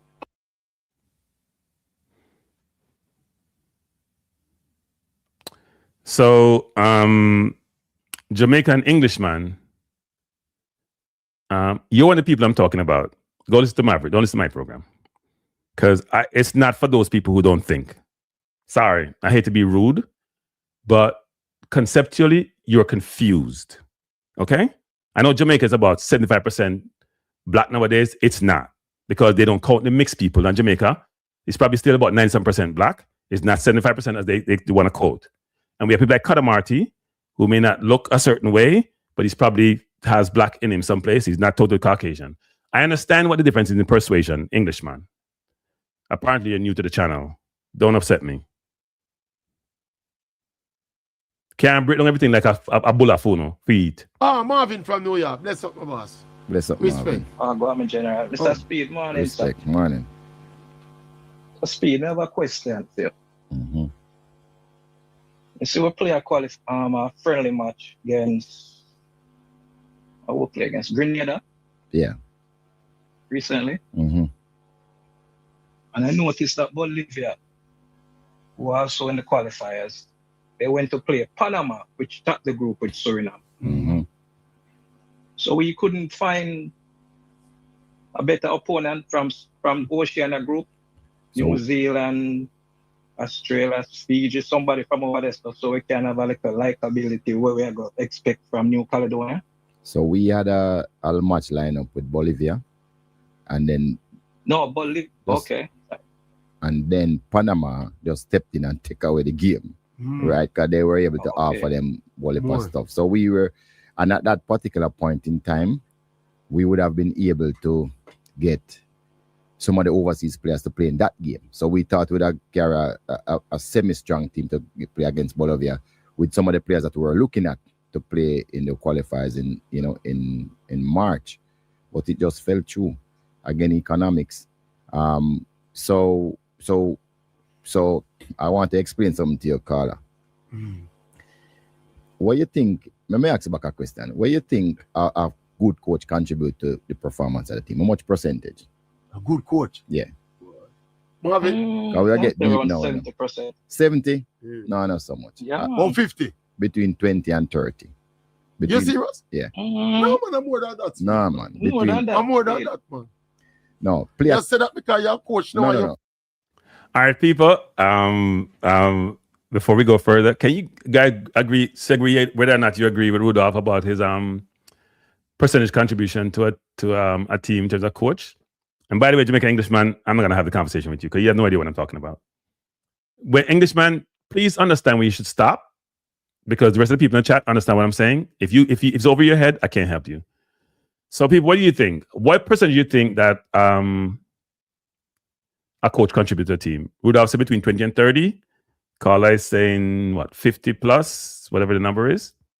What do you guys think? It's way more. So Flo thinks it's more than what Speid said. Interesting. Anybody else have that perspective? I actually think facts and circumstances inform what that may entail. Right? I think what Speid is saying, it's about the players, it's about the players, it's about the players. If you have quality players, you can enhance the program in some way, shape, or form to allow you. But it depends on the team, how much time you have with it. Like Arteta, for example.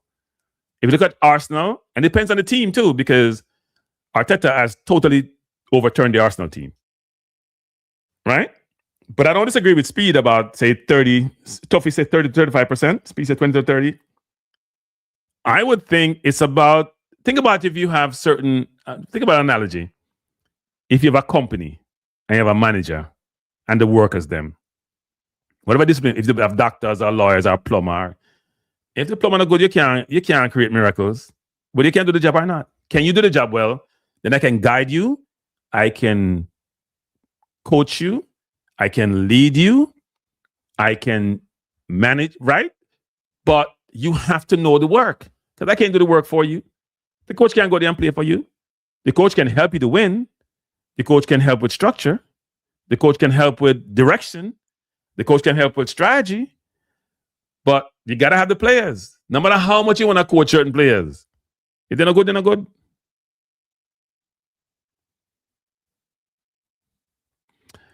Hey, Chris Smith. Here, Chris, I get it. People, Chris, don't beat me up tonight. I beat people tonight to beat me up. But Chris, I'll be making the same argument, Chris. Hey, Chris, me I'll give you a hard time, Chris. Go call Maverick, Chris. Call Maverick program. Don't come beat Cranky. Go call Maverick. Maverick advocates that this man in the world, best thing. And same shouldn't come off the field against Trinidad or a bad play they make and all. Go talk, call Maverick, Chris. Call Maverick. Because when me beat Cephas, me decide, I am what? I am divisive. When me say man make 8 passes in a 2 game, 8 passes in a 2 game. You play for 160 minutes. Can get take off for when I game them. He make 8 passes in 2 games. People, if you keep a pass to the ball and you pass it back, it's 8 times it's done. That's about less than 1 minute. Man make 8 passes in a 2 game. But anyway, we digress. Let's go back to the program. Afraid of the beat. No. No, you can test it, 'cause it's scientific. 20 to 30%. Yeah. 20% if it's an individual sport and 30% if it's a team. So the other 70% is what? Quality of players? And the players themselves. And the attitude and professionalism. And other things, yeah. Right? By the way, Carla, you know how much percent is talent for success? By the way, Maverick learned something today. Cause Maverick, no, you have to teach Maverick. Cause Maverick, people who call Maverick program, now teach him nothing. Maverick talk to people who him feel say below him, they now teach him nothing. So he might learn something today. Me just want to guess. 50? No, 10%. A joke. 10%. Them something we are reading. No, but you can go. 10% of talent. Yes. Nonsense Peter something that's good, man. Nonsense Peter something that's bad. You think Carla, you say hold on. But me no business who say them something. They're rubbish, man. Carla, you say we're like about 2 years ago or 3 years ago. Him didn't know the thing, but it left him. We get arrogant, Yeah, it left him. It left him gone. If you're going to tell me, say, whatever research you do, and them tell us you have 10% of talent, make you win football games and win tournaments. That person should be locked up, my boss. You know, eventually, you got to agree with me before the program finish, But me I tell you. So the point is, what I said to you still, Carla, I'm going to make that point first, is that we try to get better games, but the truth is we still wouldn't even get the players that we would want to play in a match. We don't have no with the FIFA deal. Right. That's what the awkward. So what we did though, we know though that with our new coaching staff and everything, the coaching staff need to practice too. You need to figure out which one of your staff reliable, not biased. You can depend on them to do their part of the job. How efficient they are, all of those things is a part of that 30%, So we couldn't get a better opponent than Grenada? No, but there's nobody. We tried. I just tell you, we tried. Martinique. Yeah? We after Martinique. We asked. No, nobody that. And we asked Suriname. Yeah, man, a joke thing. No, just listen, Carla. You ask a question, We also tried to get a game with Suriname. They say, no, it's only two of their players they would have. And they are playing in the playoffs, right? Yes, because their players are overseas though. The ones that are going to play overseas. We tried, we really tried, but we started getting games, and it is better. Now, Martinique is actually a French. Now, why didn't Speid emphasize to Maverick that he keeps talking about we have the wrong mix of local versus overseas, but Curacao players are overseas. Suriname players are overseas, and I'm sure a lot of Suriname players they are diaspora players who playing for Suriname. They only have 2 players locally. Doesn't mean that some of the local players may not have been playing overseas, but what they're trying to tell you is that a lot of those teams, the Curacao and Suriname teams, are comprised of a lot of Dutch players of Suriname descent or Curacao descent, and the Moran keep running out about too much overseas players. Like New Caledonia, right? So, Okay. so just remember that's a that. better matchup. Yeah, just remember that. Yeah. Okay. All right. That was my little 2 cents. All right, Marvin. Big up Bless yourself, up, my Maverick. boss. Bless Big up, up. Mr. Speid. All right. Oh, that's it. respect, thanks. Come back to this talent thing. What you say about talent? Yeah. 10% talent. So, all right. So what you're saying it's entitled. Let me see if you can understand. Me never say if you play the game, you know. For what? Me say for success, 10%. talent only make up 10%. And you can go research it after the show. And I call her, please research it and call him and tell him. Because me know him not believe. Because he might go tell me about some player with talent, but success and talent. Well, I know. But even you allude to it before, you know. A talent make them under 17 you to qualify. For you come and me not tell you. When me see them, and the talent me see. First of You all, could have worked hard till you're green and blue in the face. first of of all. all, If you feel ball of them good, no good, you're not going nowhere. First of all, you just say, Mm. without knowing that his coaches make up 70%. So, oh no, a talent alone. No, man, but we For don't know where success. them data they come from. No, but you No, some idiot we don't have nothing to do. I tell them something. No. And them something that turn in an idiot to People them like about. you who don't know nothing What? and talk like that. Where is it? Well, for your time, Speed. you say 5 years ago, Speed. me have you as the top 5 man at football. You know, sir, I am around. No. You say 5 years ago. Well, you say 5 years ago. Me have you anything you say in a football. Me go get No, back there. no, Me get right you're back. not. Me get back to 5 years ago. You know, stop me from at that point. Yeah, go on. 5 years ago, me just say, we're a top 5 man at Jamaica in a football. Not. Yeah. You say no? Remember gone. About 300 and something. You know why I say that, right? Because he's now going to say they have all gone to coaching school and they've learned the fundamentals of coaching, and therefore they become much more informed and understand how this process works. That's why. So I say, oh, well, I talk from the sideline and I know nothing, especially strategically about football. We don't want to waste too much time on a talent, something, but me have to make a closing argument about it. Who we have the morning? Morning. Yeah, man. Yeah. That's all that matters. This is Bello. Oh, Bello. Morning, Bello. This is Bello. Morning, Bello. Yeah, man. You know when the bright Mr. Mr. Speed is on, I have a comment, no? Not a problem, Bobo. Speak of yourself, Mr. Speed. Respect, Bello. And congratulations. Thank you, sir. I stopped using all these notebooks and replaced it with this. Introducing Pocket AI. And the permanent temporary job. Yes, but I think you can make it permanent, but you have to get past a first obstacle of New Caledonia. Yes. I'm sure you've done your work on them, and I have also done some work, because I can't talk about Congo until I get past. I need you to Caledonia. send it to me here. I need you to send what you do on them to me. Yeah, man. Very athletic. And unlike orally say, me understand say there's different facets to this game and you can't learn enough. And so people send your thing, you take Like it and look. studying your opponents, you can't do that too much. Yeah, right. No, well. What I And you know might about say them- angles where me never see. Yeah, right. What I know about them, and we have struggled with this, that's why we aren't qualified already. I consider that to be teamwork.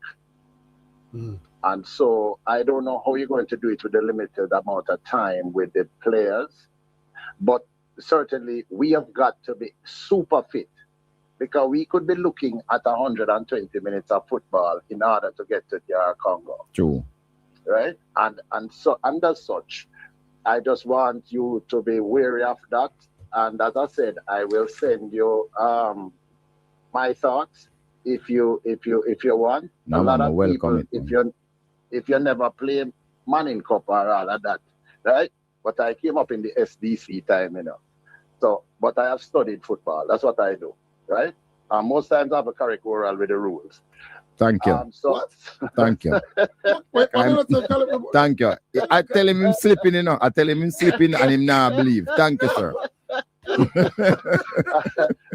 But seriously, they are, I think, at rank about third in the Oceanic thing there. And they are not going to be easy because they have this way of defending, in a low block, which frustrates better teams. But being 70th, and although they are 150th, I think we still need to do a lot of work. And there's nothing called soup. I think Oral recognize that now. Mm-hmm. Right. Now you can have soup and kick it over Bello. That's what we did. No, if you say that. No, Oral. Oral, Bella is correct. You see, nowadays, the knowledge is universal. And the fitness, they can acquire it by training. And you play in a moments, and then can be dangerous. Right.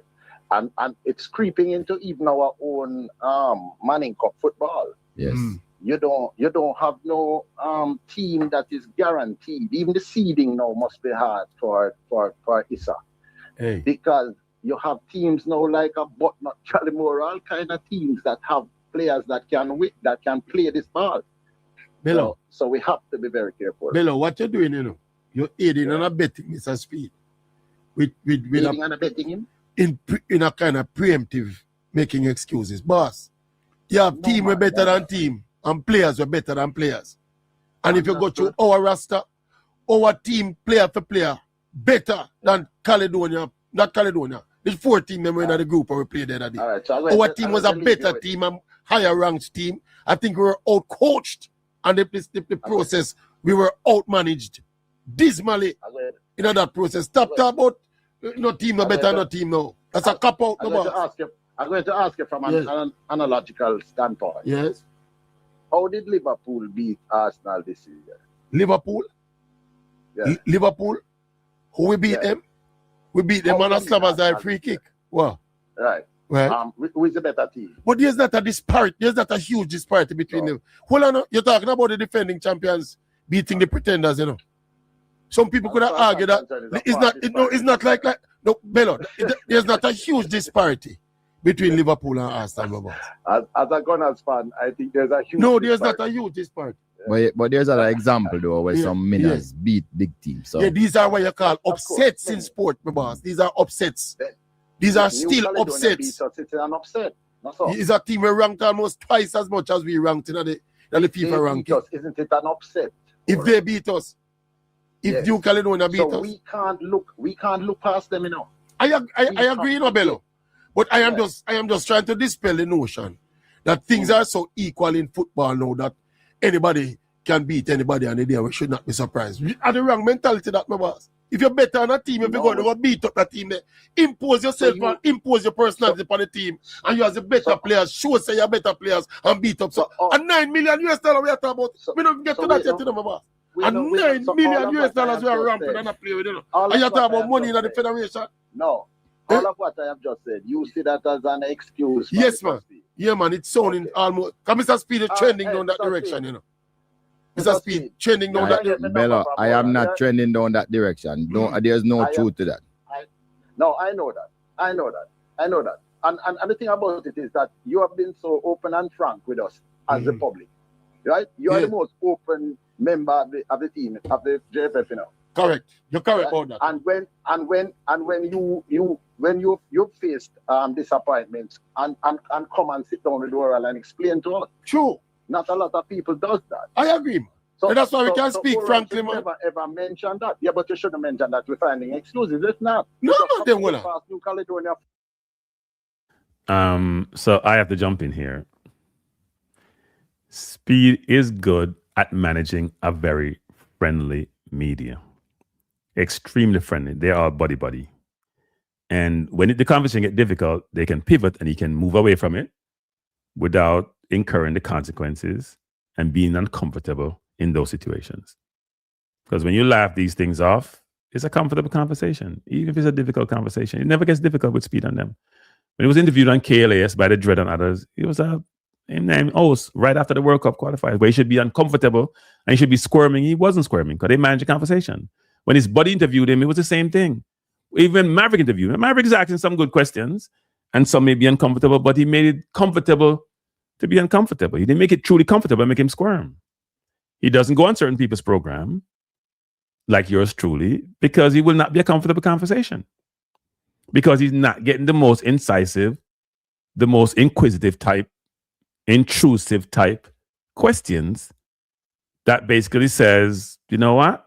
You failed, and why the hell should you have this job? Don't just throw him something like a softball thing and get us running from. That's not how it works. Is he the most transparent of the JFF personnel? He loves the limelight. Rudolph Speid loves the limelight. When you have an ego like Rudolph, you love the limelight. And he feels like he can manage any situation. But he's selective in what situation he manages. He just is. Bless up Drew Ross. He's selective about what situation he manages, but he likes the limelight. And he believes he's the smartest person on the block. And he believes he can handle the situation. And that's a good attribute to have. But he should also expose himself in an uncomfortable environment to truly prove the quality of his intellect. Otherwise, it's waste. And when you're in an environment where you have failed miserably and you don't feel uncomfortable, not even one time, then something is innately wrong with the process. Something is wrong someplace. If you fail to qualify in what is called a soup group, you failed miserably. You're the chief architect of all of this. You hired a coach, you help recruit a player. Well, no, you don't recruit nobody, because you don't do that. But you're the architect for the whole thing. You're the man out there with your face. You're the technical advisor. You're not the interim coach. And you feel no pressure? You know, squirm one time? Can you imagine if Rudolph was being interviewed by the British press after they failed so miserably? I mean, you should walk away. He should walk away cussing. He shouldn't walk away smiling. There is no way in hell anybody can fail that miserably and just smile out an interview. It should never happen. They should be uncomfortable. Go to look at Pastor Cocklew or Frank and all of them where they've been interviewed when they're failing at Tottenham. Are they walking away smiling when a whole nation depends on them and they fail the nation? Really? What are we doing? Anybody gonna say he's made himself yes, he went out, he want to get the job, so you want to show everybody he's a leader. Great to be a leader, but you failed. Somebody else should get a role. You failed. So I'm confused. First. No man, the excuses was about Bermuda and not Bermuda, Curacao, my boss. I mean, AI can now build a website in 90 seconds, while the only AI most people over 40 know is ChatGPT. There's no excuse to not qualify. I know when some people hear me talk, they believe I'm having something against Rudolph Speid. I actually respect Rudolph Speid. Rudolph Speid and I had conversation. We haven't talked in a while. We may never talk again. But as I'm saying, Jamaica, I'm in a cup of my mouth. I must say what's on my mind. I must say what I believe is the right thing to say. And as I'm saying, Jamaica, if you're not a look friend, then you'll be able a chance to speak objectively and independently, and you're not compromised. And a lot of these people are compromised. I'm sorry, but they are. So the public don't get the full transparency. The public don't get objectivity. What the public get is collegiality. What the public get is, you know what? Friend know a friend and links know links. And they might have them nice chat and everybody happy. So when we fail, ain't no pressure. There ain't no pressure. Rudolph ain't got no pressure. If he fail, what? You can go back to run the JFF. From that group, Bello, none. You know, I remember. No imaginable excuse. But me agree with you. But me agree with you. Me never know say that you argue. Oh, that me argue about. You never know. We should. It's true we attack on him alone. By the way, Bello, you raise a good point when we want Mr. Speid expound on a bit. The fitness thing. We don't have any more. We have a lot of time to address something like fitness. And the concern is a lot of our players not playing a lot of them clubs. How you going to deal with that? Exactly. That is why I set out the criteria which you think so stupid. Because now, if you even notice players, I make moves, forget to play. Because I say, hey, you have to have these are my criteria, but I have these conditions. You better be playing. I'm going to tell you what my ideal player should be. If your team play 14 games, I want you to play 7 or more. Me tell you all of that. And you want active players. Yes. Players. Yes. Nothing wrong with that. 50%, 50%. Yeah. 50%. So you see, a player know now that listen, if you want playing at the World Cup squad, you know what you have to do. You have to impress Get your coach. into your club team and play some minutes. Don't just sit down there. We can't disagree about that. That's why the criteria is such a good thing. All right. Another quick thing I want to talk to you about before I go. And we can do it up here. So somebody should ask, I'm serious about this, people. Somebody should ask, because you know part of the criteria is, or the selection is, you're grandfathered in if you are a previous reggae boy. So if CFA's not getting on game time, and CFA's not playing on 7 or 14 game, people, and if you play 7 or 14 game, is that you're playing 2 minutes? Because I spend time, I play 1 minute. So saying you play 7 or 14, what does that mean? Because that means you may play 7 times. I could play 1 time in 14 games for 90 minutes, and the person played 10 times for 3 minutes, right? 10 or 14, and they only get 30 minutes and I get 90 minutes. How does that work? That's not really truly balanced. You can decipher that and realize that. Go look at CFA's minute, go look at Dixon minute, go look at Nicholas. You can't find them. You can't even find them. It's got no minutes. So if those 3 players don't get any game time by now on March, and they not get no game time now, they won't make no 7 or 14. Are you going to still call them? Or that criteria go to the door because you have that other category? Is the whole business of development. Because I have likened football to track and field. And when you compare the level of coaching in the track and field to the level of coaching in the football, there's a disparity. Oh, definitely. I think I mentioned it. And you don't have to go no further, and that is the reason why we develop the coaching school and we get in there fast. Right. Yeah. So when I heard that Dovey have him A license, I was very, very pleased to hear that a while ago. Yeah. You know? And yeah, man. So you can get the number from where? All right. All right. Yourself, man. Respect, Bello. Yeah, man. Thanks. All right. Since Bello, we want to break. We go for a quick break. Since Bello brought us here, we want to talk a little bit about the 2 teams that are going to play. And how ready you think we are, how equipped we are to deal with those 2 challenges. Big challenges. We go for a quick break on the Sports Explosion. Welcome back to the Sports Explosion. We're live on HEATS 92 FM. It's a Monday morning, and we have one special, we call him co-host / guest in the house this morning, Mr. Rudolph Speid. Stereo King, no Error King, we understand is on the line. So let's go right to the lines immediately. We're getting a lot of questions on my phone for you, Mr. Speid. Yeah, man. Somebody said they want to know. Good morning. Hold on the Stereo King. Somebody, me just want to tell them, make a pun there. Somebody want to know how come we never hear how much money you paid Mr. McLaren and Mr. Albi. I think we did hear Albi's. No, that's we it's can't. Confidential. Yeah, if it's a contract with somebody, we can't talk to people themselves unless them. And part of it is confidential. Yeah, it's confidential. So therefore you can't tell us how much you're getting for the 2 games. Well, not as much as them. All right, Star King, you're a witness. Mr. Chasey, good morning. Morning. Mr. Speid. Yes, sir. Right, but them say you're late. Not in the JPM. From the big up on the cell. Yes. Yeah. Big gone fast. Yeah, man. Mr. Speid. Yes, sir. I remember when Jamaica had a dismal performance in the World Cup. Right. I came on the year after. And I said, JF, run Mr. McLaren and give Mr. Speid your. Yeah, I think you said that for true. Yeah. Yes, and Mr. Tracy said, no. Yeah, discombobulated just, you know. Yeah, we don't want discombobulated just, you know. I see that. We come full circle. I'm Mr. Speid get the work again. After the fact, no.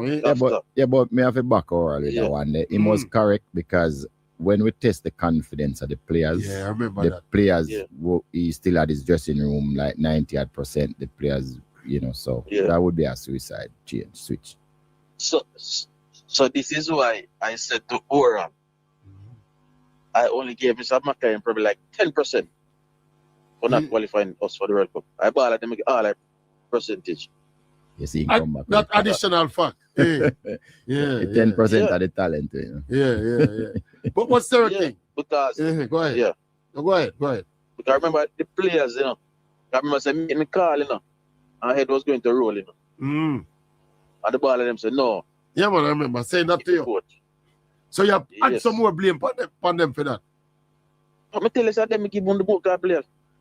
And Sarah King, I have said this to Mr. Speid. When we in at the stadium, we watch so much today. Because the emotions that run so high and the energy levels is so high. I never realized say as so much clear cut chance the man I'm going to kill Curacao, you know. I will go home and watch a replay. Despite us not playing the best game, Speedy. At least 4. We get 4 clear cut chances to score, you know? Yes. 3 on the post and 1 from in the 6 yard. Yeah. Goalkeeper alone. Yeah. Jesus have mercy. Then that's why I'm get the ball at them ball got blame. Well, I curse my boss. Well, I don't even call him. You get the message? Was strange for those opportunities and score even one. All we wanted was one. One of them, man. Out of 4. We think the Caramanteria one was the easiest one. Some people are saying enough for pressure. But we think Fimo was the easiest one. I'm taking my half of it. Swim to the keeper and I'm in flinch a little bit and buck it on the post. You get it in at the 6 yard, but we just redirect it to the goal, man. You know, take that and even a punch to the side of your head, man. But young striker. Yeah. Well, ask a little bit. So one going forward, I think we want. And next time, we don't want to give a sure for unsure. So we shall wrap it up from Trinidad game. Yeah. Yeah, you get the message? We know we'd have still have to draw here, you know, even if we did win that game. We'd have still have to draw in Jamaica. So it wouldn't be over. At least we're going to the game. With an advantage. With an advantage, yeah. A different mindset. Yes. And I think Trinidad was there for the taking. I mean, I tell him earlier, Sir King. Well, I agree. They were there for the taking. Yeah. And Trinidad basically help, you know, by having the best player sitting on the bench, you know. As him come on and him score. The baller will come on, the veteran, yeah. What name? Garcia? Garcia him name? No. What name? The one will score. And the veteran, man. Him the about long time. Him the about long time, yeah, man. I remember him. Yes. So, I must say fingers crossed. Yeah. I hope we get the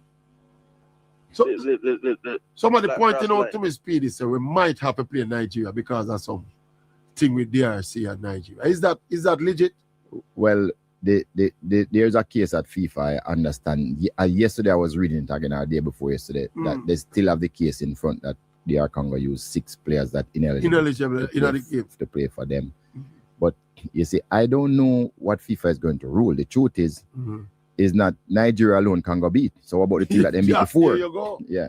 So I think Nigeria are clutching at straws. So the best thing is that, then just say Jamaica and New Caledonia fight feet. And the winner of that got you. Yeah.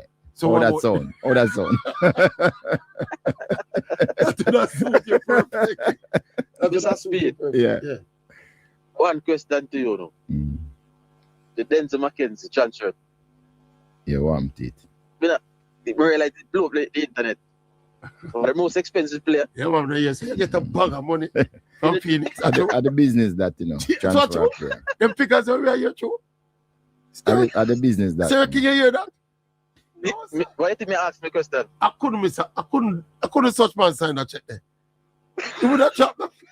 Bad not sign check no one. Transfer. A transfer. The most expensive local transfer. Yeah.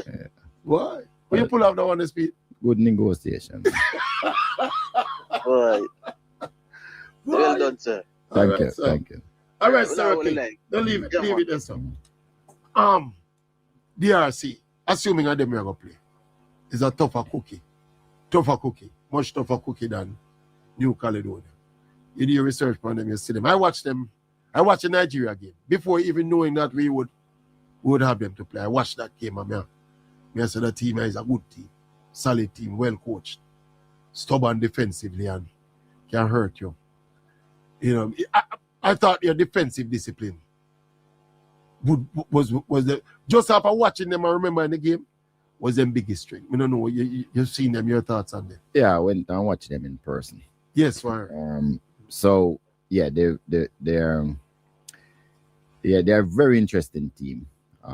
Strong in defense. They don't overplay, and they play on the break. So they'll sit back a little and try to get you on the breaks. But as I said before that, we have issues. So if I can just lay the plan, we won't get all our players until the 23rd.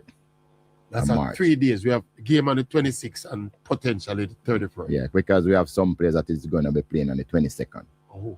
So a few, and some on the 21st. So by the time we get everybody to fly in, I think it's probably going to be the 23rd. So our first session probably is the 24th with everybody. 24th, 25th. So for New Caledonia, we'll probably just have 2 sessions, maybe 3 sessions. Both games will be in, where is it, Monterrey? No, Guadalajara. That's not altitude. It is a little altitude, but is not high. It's about 2,000 feet, not the 10,000. You think it's advantage to us to be playing in this region? Or I think with medical and with the condition in our players, I don't think it should affect us that much. So in a not negative or positive. No. So even we should be able to manage, So that is gonna happen. But the good thing after that, and we might be prepared, we have to go for 120 minutes, which will depend on what happens. Possible. Yeah, because that's gonna be in the rules. So but the next match we get 5 days to prepare. Congo. The truth is most coaches will tell you that them don't lock in what they're going to do until maybe at 2 days before the game. When you see how the players look in a training and that kind of thing. You have an idea of exactly who you want to select and where you want to go. May have 34 players that me really shortlist already. Yeah, when me say them players I look like me work with some of them. Of course, there's still room for others there. How different the squad will look from the squad that played the Curacao game? You don't have to give us numbers, but give us an idea. It will be somewhat different. I mean, look, you know, if you're in a ship and the ship bomb up, you know, man of a John. Yeah, but you don't have no time to do a lot of... No, you're John. Yeah. But some people are going to John. Yeah. I can't leave it. We go back to the... So people, I have been saying that for the longest. The people that you have before failure. Nobody do not have any monopoly on a position. They can't say nothing if they get dropped. And Rudolph saying a few positions, I would assume he's bringing in some new people or reset the squad, because a lot of people who were playing before are not playing any football based on his criteria. So I'll be flabbergasted, I'll be disappointed, and I'll be shocked if you just keep recycling the same people. Then we'll try bringing some new people. Now I expect some more new people come in, but my understanding more recently is that so then people may expect to come, now they'll come. So don't know what's gonna happen. Pioneer, check it, morning. Check it. Yeah, man. I go on the brother. Big up, Mr. Speed. Up and running, yeah. Yeah, man, big up. Speedy, as I make a declaration. Before Mr. Speed came into the JFF, he was on the outside.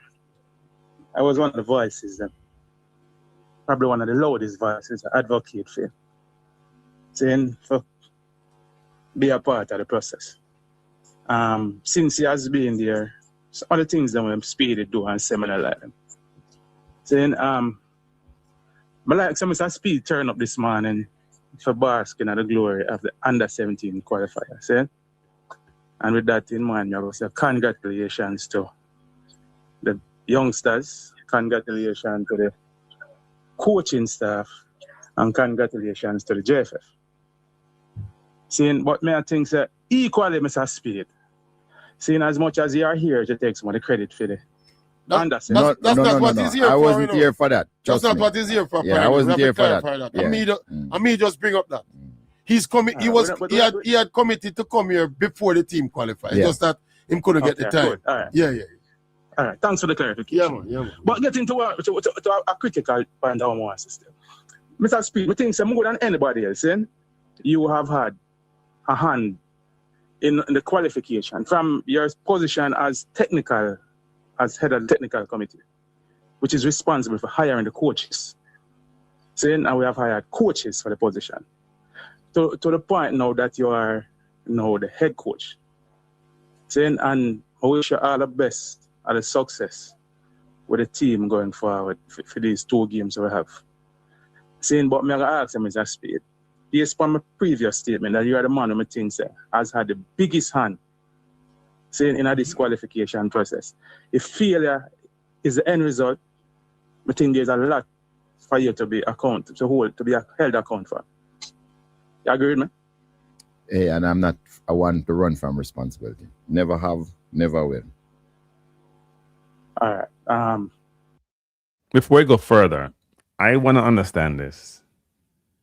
So Rudolph is agreeing and Pioneer is saying, given the substantial role that Rudolph played in this entire failed qualification process, and Rudolph is saying he's accountable and he's responsible. So I'm not sure where this is going, but I'll ask the question. How has Rudolph, what consequence has he suffered from failing apart from maybe an egg on his face? What has he suffered in any way, shape, or form? Has he lost head of technical chair committee? To me, he's been rewarded for failure. He hasn't felt any sort of punishment any sort of repercussions from his failure. Me I left it right there, saying. Saying anything else on this. You never want to. You never. Games we have. Saying, but me I ask him, Mr. Speid. Based on my previous statement that you are the man who I think has had the biggest hand saying in a disqualification process. If failure is the end result, I think there's a lot for you to be held account for. You agree with me? Hey, and I'm not a one to run from responsibility. Never have, never will. All right. Me I left it right there, saying. Saying anything else on this. You never want him expound on that a bit, Pioneer. What you asking for? Well, all right. You see, because the process hasn't come to fruition yet. All right. All right. You're prepared. Pioneer, you notice the job, you take it till the end of March. You know what that means? We lose our job. We lose our job. No, the match me take the job is till the end of March. So you think if me no perform, there's gonna be a review on my performance. Now the problem with you is that you think that you must do the review. Not necessarily. No, I never said that. So what if you qualify the team? No, I don't know. The board will decide if I'm the one who carry the team. If you qualify the team, yes. But I'm just focused on trying to do that. Speid. Sports is orally, me and you agree with this 100%. Sports is a result-oriented business. So in some things, Reggie, I will be the one on the radio and not the tambourine and I ring the bell for you if you get qualified. If you qualify the team. You know my record. But it's a results man. Good. I understand you. Equally. Yeah. If the team fails to qualify, then, and as I say, I think you have been the man who have had the biggest hand saying in this whole qualification process. Saying, well, and I think this is only about your job as head coach. I think they should have some bearing on your position as head of the technical committee. As I said to you, I am not the head of the technical committee now, it's Brian Watson. Yeah. Right. Brian Watson, the head of the technical committee now? Yes. Wow. Well, I didn't I know you're talking because But that's not the point, people. So Rudolph does his normal bullshit deflection. The question is asking Rudolph, would you lead the JFF if you lose against New Caledonia or Congo? That's the question he's asking. That's the question you need to answer. You're playing games here. If I take him to the World Cup, I should take him to the World Cup. Does you mean your coach afterwards? Or if I step down, does whoever in charge of the JFF committee, do they stay in that role or do I assume my role? What role are you playing, Rudolph, if we don't qualify? That should be the question. You do your normal jumping around thing as you normally do. But is that temporary as well? Is that temporary as well? No, he is. At the moment? Yes. Okay, so when you took the job as head coach, you stepped away from your job as head of the technical and committee. As a director, yes. All right. As I said, Speid, as a man, and may I say this as a man who, as I said, before now, has been champion of the car, so you'll be a part of it. But equally, in a life and in a sports, I believe that. You see, because you're trying to judge me alone. Business. You're trying to judge me alone and only what the national senior men's team do. So let me just explain to you as a chair technical committee, what I do. The coaching education, which we now have like nearly 20 A license coach and one of the pro license and 100 B license and 300 C license and 1,500 D license. That's come from our committee, the National Academy that developed this team that qualified for the Under-17 World Cup. That's come from our thing. Club licensing, revamp a Premier League, Women's Premier League, the Tier 2. All of those come from a technical committee. So you're trying to judge the committee. So Rudolph is saying, people, if I know Rudolph, he's saying that comes from me. Because he's the technical committee. People, please understand how Rudolph communicates. If you're not hearing what Rudolph is saying. Rudolph is saying, the reason I got the interim coach, because people in JFF knows my role and responsibility what I do. I run this thing. Anything that comes out of Jamaica football that may seem to be good, I own it. So when you guys are judging me based on this one bad thing that materialized because I didn't fail all the youth to qualify for, even take responsibility when under 20 get 15 love, you know. That'll come from him, you know, a year and a half ago, you know. That'll come from him. All the good things that happen come from me. But if things go bad, it's not me. When they go good, it's me. Now, this bad thing is very prominent in our faces, so we see it. And I said this before when Dennis Strong was here. The JFF go hide when under 20 get 15 love in a year and a half ago. But now we are hearing all these good things, and they make World Cup, it come from me. When they fail, it didn't come from you. We have to be balanced and how we see these things. Yes, you should be lauded and commended when you do good things. You should be lauded. You should get your flowers. We do bad things, you shouldn't be rewarded. And myself on one aspect of the game when you're not looking at it. I think this is the biggest aspect. For you, because you because agree, yes, sir. No man, it automatically is no, Mr. Speed. yeah, but hold on. No. You know the plan where we have highest profile thing. No, hold on. You know the plan we have for a technical committee is for us to qualify for every World Cup going in the future. So we have to build the infrastructure for that. Now you can't tell me that. Me I tell you what our plan is. So you can decide if you want it. Because 1998 we go World Cup and we not go back. Why? Because we not build out the structures them. So our thing was to build out the structures. Because the hardest one we qualify for. What? It is senior men's and the hardest. No, but once we start qualify for 17 and 20, we qualify for senior all the time. No, but not, that's what other countries do. That's what other countries do. Qualify for 17. That's the foundation. Yeah, foundation we are do. So you can so that's why I said to you, you know, yeah, me respect your opinion, but guess what? When Grace Kennedy and those people are run business, and not because you know like they make you fire the CEO, you personally, there's a review board where decide where the company going the same thing that JFF. So when come March and the board said they don't want me again or they want me, whatever happen, make it happen. All right, leave it as a pioneer. Again, Mr. Speed, I'm going to say sports is a results business. And I'm not a results person. More than probably any other business, sports is a results. He's aware, man. He's aware. All right, very aware. Big up. Something I have to ask you, Speedy. You've long had a kind of adversarial relationship with the players because of your position, your other position with the JFF. Now you're going to be the man in the technical area, interacting and expecting to get the best by and large out of them same player. How you going to maneuver them waters? But that is a myth. You guys make it up. It's a myth? Yeah. You serious? Yes, you guys make it up. Well, me and first of all, is it? I never used to even go to games, right? You serious? Yes. I never even used to go watch them play, right? I watch them from afar, right? So my relationship with players was there was one case where I negotiated the contract and everybody left the negotiation happy, right? This other one, this second one, they even get more money. Why would they have an issue with me? They get even more money. Oh yes, the incentive package. Yeah, then get. I did something on my YouTube channel about incentive package. Somebody told me that there was a package in place. Yes, better than the last package. What? You serious? Yes. So why would they be upset with me? Right? And I never used to go to games until this qualifier when we became the advisor. So you have a good relationship with the players? Yes, it's a myth. Or you just have a professional relationship. So you wouldn't say it's a good relationship? No, I never try to friend them up or anything because I am not trying to step on the code. I am surprised. I didn't know he had a relationship at all. The only one I know about was one that wasn't too happy. He has a professional relationship. Does that mean they have no relationship? I mean, what relationship? How come I've never heard about this relationship? When I have been to games, the president is there, the GenSec is there, the managers. I've never seen Speed any place to have any relationship with anybody. Speed don't travel with the team. When he started, maybe when he became the technical advisor, but I didn't hear it. I'm confused. Excuse me, people. I'm just confused when I hear these things. Which is who's in charge, authority. But you are the man in charge now. Yes, but the point I'm making with this adversarial relationship is not true. It's not true? No.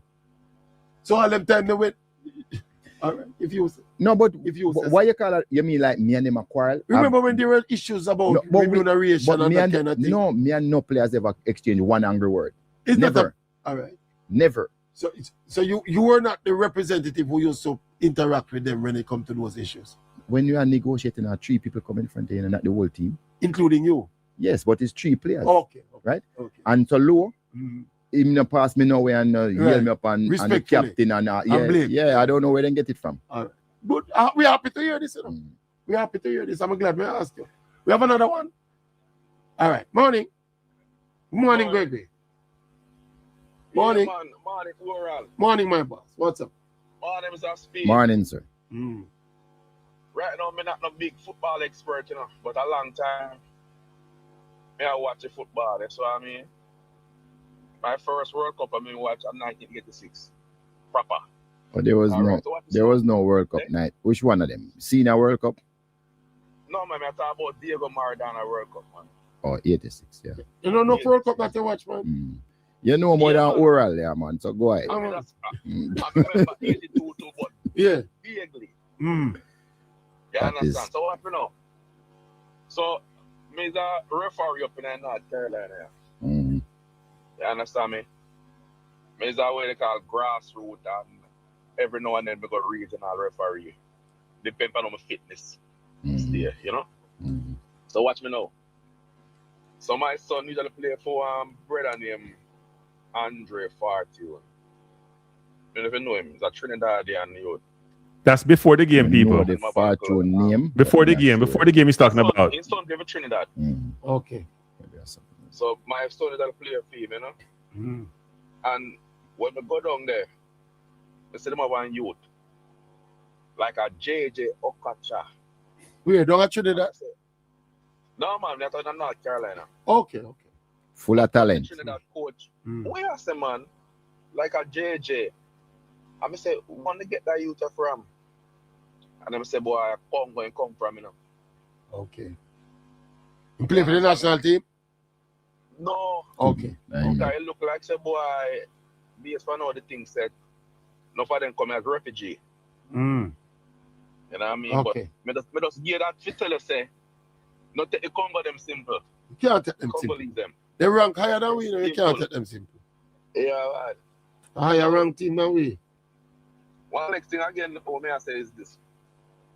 Last Speid. You know, so the D Cup and the Manning Cup now got enough to develop the youth them to the right level. But that's not our aim. In my opinion. That's not our aim. You know, man. Carolina boss, I know that I develop football again, man. Me know, man. You look like you leave Jamaica too long, man. A whole plethora of academies out there develop the youth them now, man.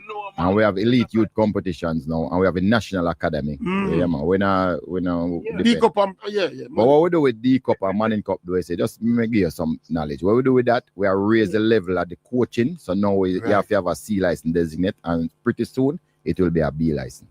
Okay. Yeah, but I know certain things are going, but some of the listeners out there feel that just D Cup and Manning Cup are the thing, like traditionally. No, man, we're going past that. We're going past that, man. Which is good. Yeah. Because I said it to say that. It's like when I Saturday morning or a Sunday when we get my assignment them to go ref games. We got one venue, me and my referee crew. 3 a week. And we're gonna have probably 6 games for the day. Yeah. Starting from like say 8 o'clock until about say 5 o'clock. And these are mostly academies, right? Yeah. Yeah, man. I would have pulled up, I'm trying to put in a Jamaican context now. Mm-hmm. I'm going to put a job at, you know, in the oral. Mm-hmm. I always say, boy, some places are a white elephant. Like, for example, the Trelawney and the Sligoville. Now you have a job at me, they know what you want to go down and look on them. Stand you, my boss. I go past for them, they know my boss, man. Well, no, man. Tell me, say, them places they need to fix up to our levels. Yeah. And then now, when we arrange, we use competitions them, we are going to bust them. That some of them places, to utilize some of them. That now got me, Carla. Because let me tell you something. Me ask the government already if give me Sligoville. And if they would give me, it would have been a pristine condition. And then say no, but it just sit there. So is the whole, or we think about the thing. The JFF asked the government to give us the one on Trelawney. Imagine if they gave it to us. So you know, we now have to think about building what is here already with money what we don't have. So it's the whole idea of how you approach it, and I think we need to have a consensus on it, because even the clubs that you see playing football in these places, they don't own them, you know. I don't even think some of them have good leases. So you want the clubs to invest more in them when they don't own them. There's no club in Jamaica who own them the place where them play, you know. Not one. Right, so we get shot down foot. Yeah. All right, now Carolina boss.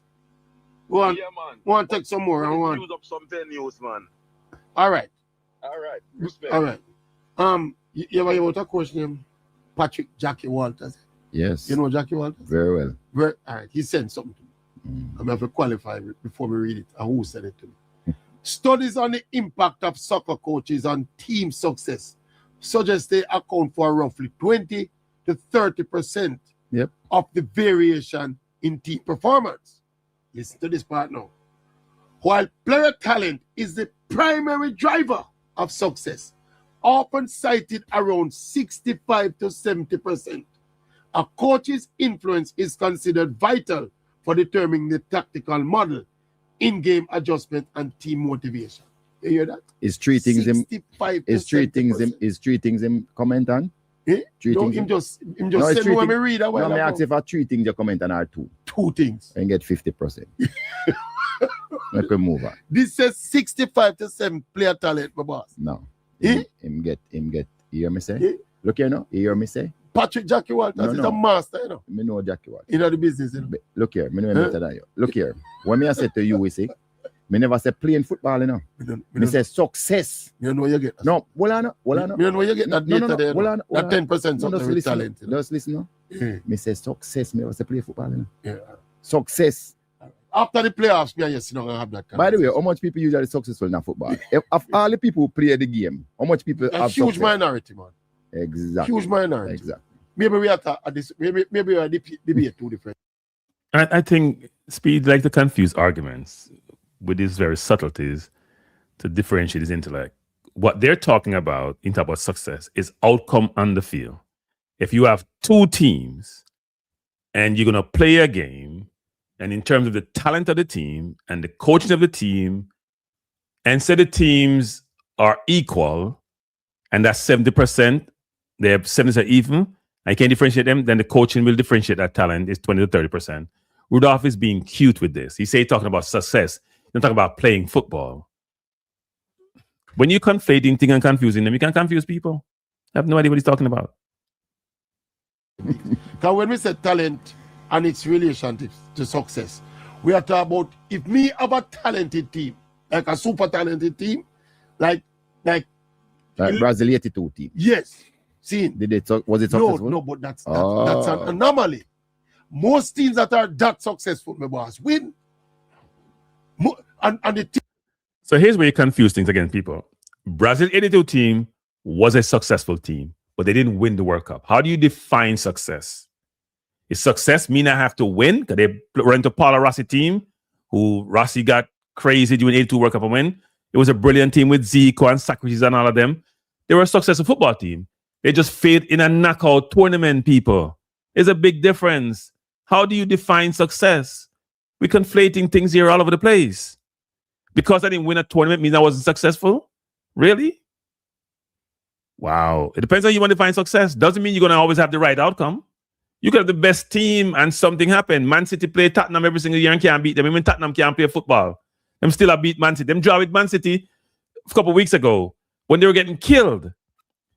We are conflating things and we act so cute about who is the smartest when he knows exactly what we're talking about in terms of coaching acumen and ability and talent. Teams like, let me see if we can think about a team when less talented and win now. You can't find them teams that win very often. Most of the teams that win are talented teams, Speid. More talent than the rest of the team when them beat. Anyway, make we not waste the time. And that's a fact. That's a fact. Who will be same one to break? When we come back, I need to ask you about one of our most talented players, Leon Bailey. And what you going to do if you get Leon Bailey to play some football for Jamaica? Because I know we need him, you know. We go for a quick break and come back. So I'm gonna comment on Bailey. You guys don't give me a hard time. I'm gonna get beaten after this show, you know. I was watching Bailey play for Aston Villa the other day. You know the game where they got the red card, the goalkeeper was so stupid and got the red card, and Bailey had to get substituted. And I said to my nephew came to watch it with me, and I said, look, Bailey make another mistake. And he's like, Uncle, you don't like Bailey, do you? Just like a lot of you guys in the chat. And I said, no, but he's not playing well. And then he watched Bailey for about 20 minutes, and he's like, oh damn, you're right. He's oh my, I can't watch him anymore. And I was like, not trying to beat the player, but he was the worst player on the field. And when the keeper got the red card, What's the name of the kid who used to play for Liverpool? He was commentating. Damn, I know his name slipped me. The commentator basically said, well, they got to remove a player. And he just said Leon Bailey. He didn't even hesitate. He didn't think about who should be substituted. He didn't think about any other player. He just said Leon Bailey right away. Right? He said Leon Bailey. Because he was playing that poorly. You guys may not agree with me. He was playing that poorly. I was scared for him to touch the ball. I was hoping the ball would go on the other side from him. Because he did. And now I understand why he got sent to Roma and Roma sent him back. He played well in his second year in English football. He's been having a nightmare ever since. He just don't look outer. He doesn't look in sync at all. He just looks way off the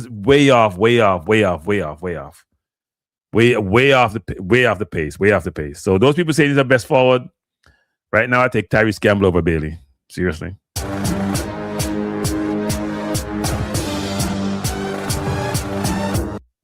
We're going to put it at 2 games. I came here one man and said to the audience, some people that misunderstand it, said these 2 games, because of the magnitude and the stage on which they will be played, etc. Our senior professionals will be key to getting us across the line. If we're going to get across the line. Leon Bailey are one of our most senior professionals. Tried and proven talent at a level of football where Jamaicans will generally excel. What is it that has caused Leon Bailey to underperform so much for Jamaica? And where you going to feel light and fire under Bailey? Feet to get him to be Leon Bailey for Jamaica. At least not them 2 games. Oh, I am answer that. That's a loaded question. It's always difficult to single out a player like that because I really don't know what his instructions were when he was playing for the other coaches because I'm not that heavily, you know. Yeah, we all know how talented he is. The numbers just don't add up in a lot of cases, though, for Jamaica.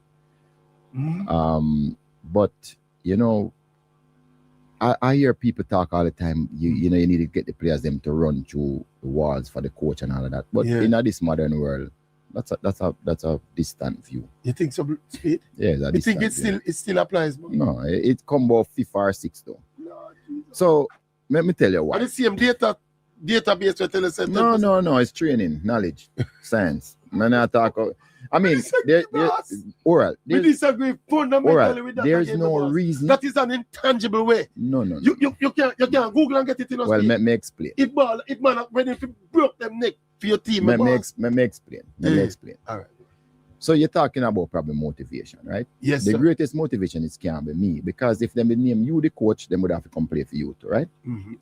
So and if they name Pep, they would have to play for Pep. So the truth is, there's more things that the players need than me, the coach. So like for one, I can tell us there's 3 set of people that need things from this qualification, right? The JFF, the players, and the spectators, and the people who follow. Trust me, But it's not the JFF and the spectators they're on the field, Speedy. No, but and the players them out there. But let me explain. And you have to motivate the players, brother. So what I know? The players. Some of them are rich already, you know. I never say me now, just listen to me. I'm saying. You need to carry them down at Westmoreland and show them when the hurricane do down there. And look on them people down here, so them would not play for my boss. So you need me to come talk to you. Whenever carry the under 17 go down there. But whenever carry the under 17, I'm just saying to you, the first thing when you call up a player for play for your national team, he must want to play for the country. That's the first thing he must have in his mind. He must want to play for the country. Not play, right? The second thing, he's thinking that, listen, I playing for my country. My personal objectives is recognition. I want to play in the World Cup. Somebody like him say, I want to play for my country first. I want to play in the World Cup second. I want the personal recognition and satisfaction for me, my friend, and my family. Plus, there's the money side of it. I can get a better contract for myself. I can get if I got a World Cup, I can negotiate better with my club. I can get a new job. More expensive. These are 4 things that I think more important to him than me. Me come 5th. Right? The difference though, hold on. Me have my things that I want to achieve, you know. Right? You see, as a coach, I want to go to the World Cup. I one of the first one. I want to coach my national team. Those are things where you know, guess what no? The JFF want the money, me want the money, because I get a bonus if me go. Yeah. So you see what is happening now? Now we have goal congruence. That is the most important thing, and that is my job. What's that? Expound on that a bit. Me and them, although we might have them in a different order, because you have the same thing, you know. You want Jamaica to World Cup, you want to feel proud, you want to get... Like how you want to feel like how we feel when we see them at 17 So all three of us have goal congruence now. So now, my job is to make sure that they are aware of where they want to achieve, where me want to achieve, and where the national team and the JFF want to achieve. My job is to bring all of them together like this, so everybody achieve what they want set out to do. Your job is multifaceted. It's a whole part of things you have to do. Yeah, but me know. Remember, say you have to deal with the thing tactically too. You know? Yes, but yes. You have to manage the process, you know. Yes. But I put it to you, my boss. Obviously, you have coaches that are more motivators than tacticians, you know. I don't know if you're a database where you rely upon so much. No, my training. You have coaches. Database, my training. Yeah, you're training. My training. I don't know what I'm telling you. No. My training is football. That's a mistake we make. We have other training. Psychology. To understand how people think and how you get them to perform at their best. And you don't go out to deliberately try to motivate them to get them to perform at their best. That's a part of it. But isn't that a big part of it? Yes, but trust me. You see, when somebody want to do something, that's better than you motivate them. No, but all right, Speed, if you find the people who inherently want to do the thing and want to achieve the thing, you know. Those are one of me I look for. Then your motivational work will be less. Yes, and those are ones that I look for. So, I try to make you understand. It start from your selection then. Yes. The people who want to play for their country. Right. Yeah. That's all it. Right. We have another call online. Morning. Hello? God? So not a man who want to come here for a party. Not a man who want to come here for sleep, go to the hotel, go joke. And all them things. No, me don't want you. Right. Yeah. But also, I want a man who is good enough impressing coach for trust him. Because remember people say the Jamaican coaches they're not good, or the foreign coaches are not good. Now if a foreign coach don't trust you, why me should I trust you? Yes, and so the selection is so key as who come. You have one-on-one with the players? You mean call them now? Conversation. No. Since you've got the job. I spoke to some players. Yeah, not all. Players that you consider keep no, people. No, not necessarily. Not necessarily. Because me and you sit down here and no coach who call players. And what players are a type of human being. Once you start talking to them on a level, them feel that them game secured. No, man. No, hold on. No, but the history. Well, everybody's standing. Hold on. Don't say that. Don't say that. I know a coach who call up We are in the middle of February, and he's saying he's talked to some players. Yes, there are some players in the team now who are playing locally, like a low played, all the local players who are in the national team. Some of them may be part of that whole mix. What players has he talked to? Does he talk to any of the overseas players? He talk to any diaspora players? We're not hearing that. And what's this thing about I can't talk to them because they're going to show their game is, why haven't you call a Zoom call with all the players to set some ground level expectation? Why isn't that happening? We're going to talk to them next month when you got to pick them up on the 20-something before the game and you only have a couple of days with them. Why is the process start now? The Italian coach basically said he's going to go around the world and talk to all the players that part of the Italian squad. Let me say that again. Gattuso, who is the Italian coach, go read what he said online. He's going to go around the world. He's going to go physically, go meet with a bunch of the players before they play. I think they're playing who? Not in Ireland. He's going to meet with them individually, one-on-one, wherever them there. They're not to come see him. They're not to call him. He's going to meet them, he's going to talk to them. And we're saying we're not even talking to the players. I guess some people are just who they are. Particular player, go sit down there in the living room and talk to him. And then what happened? The coach try to discipline him after that, and it become an issue, right? And then people have coaches. What kind of fool example that? Man, how can I idiot example that? Someone got talk to some little player who probably like to in the living room. What kind of, you can buy national read and see them thing there? People, I keep telling you guys, there's levels to this thing. Levels. That kind of example, Speed, you should take it back. You embarrass yourself, Speed, them example. You embarrass yourself. Seriously. The coaches, when they say, and they say, but you, and them are players that say, me now come unless you guarantee me, say me I go play. That happen now, you know. Yes. A man will say, me now come and listen. Then that the man in no business on my squad. Man. Yes, but coach. The man in no business on my squad.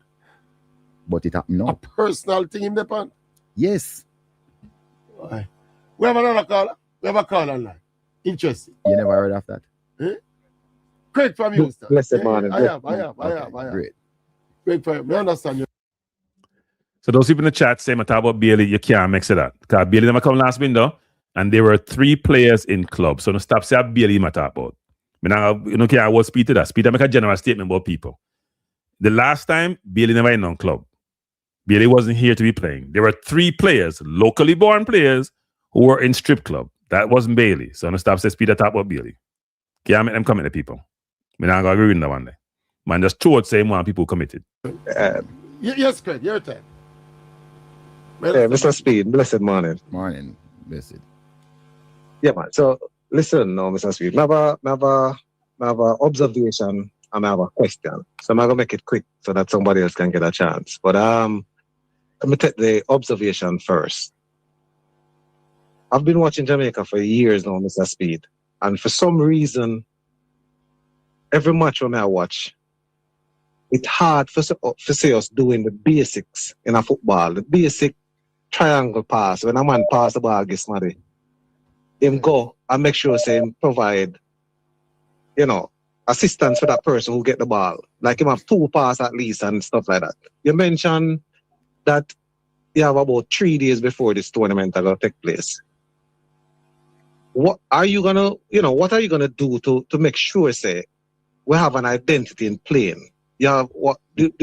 Are you concerned? Do you have any concern about how we've been playing football? Because to me, I've been pretty much kicking the ball all the way down the field most of the times, bypassing midfield, all of that kind of stuff. Everybody who will play apparently look better than we, even when we win the games. So, do you have a concern about that? Do you share the similar concern that I'm seeing? Good question, Craig. So it takes countries years to develop a particular way of playing. If you look at the Spanish model or the German model, but it also means that all the coaches have to get a certain type of training. So, as I said before, our coaching education school is like 3-4 years old. We get in there in terms of. Hi, I'm Zach Cass, the former head of go-to-market at OpenAI, and welcome to my course on AI for Business. Getting the coach have the same understanding of how we play as a team. So these are more a long-term project, right? Mm-hmm. Short-term, I'm just concerned with winning 2 games by using the method or the tactic that we believe will be more effective against both opposition that we're going to be playing against at this particular time. So this is not a development tournament. It's a win or go home tournament. So once we analyze the team, we decide which tactics work best and we try to exploit that. In fairness, Craig, as him said, in first training session probably going to be 2 days before the first game. Hardly think him out correct. Hardly think him out correct that issue there in 2 training sessions. No, but watch this now, Maverick. Watch and Mr. Speid. These are professional players. Yeah. And the things that when I talk about, some of them are basic. Basic. Pass and move. And I like say, and I like train a teacher man for play football or control or not like that or whatever. So I just want to know if you have like a 10-point thing, Mr. Speid, where you sit down and say, this wasn't been happening, but these are how we can correct some of them things. Because I naturally watch people just pass the ball and not even go assist the man who then pass the ball to. After them pass the ball, it's like a walk. Right. And I wonder why simple things like these can't be corrected. So, me just, me don't want to say this to you, but look here, nowadays, man. Say what you say, man. We're good, man. Nowadays, man, I set up box instead of triangle. So you get 2 triangle in each box, right? So the passing sequence are going to right? So don't be like, oh, I'm going to know about triangles. Now we have box, right? All right, cool. So that's a one. But when I said to you, you say, yes, you're right. All of these modern players are trained to play in at the moments, right? And trained to play with different tactics. I believe that they have the capability to do it. So it's just a matter how you set them. So for instance, when we play, and we drop somebody in the middle of the park, if you notice the teams where one of them come in front of us, say the center forward, and him just wait till we pass to one side and him press to that side. So now, when him pressing, instead of pass out, we just go long. So all of that with the setup, how you set up, to play out of the back or to play forward.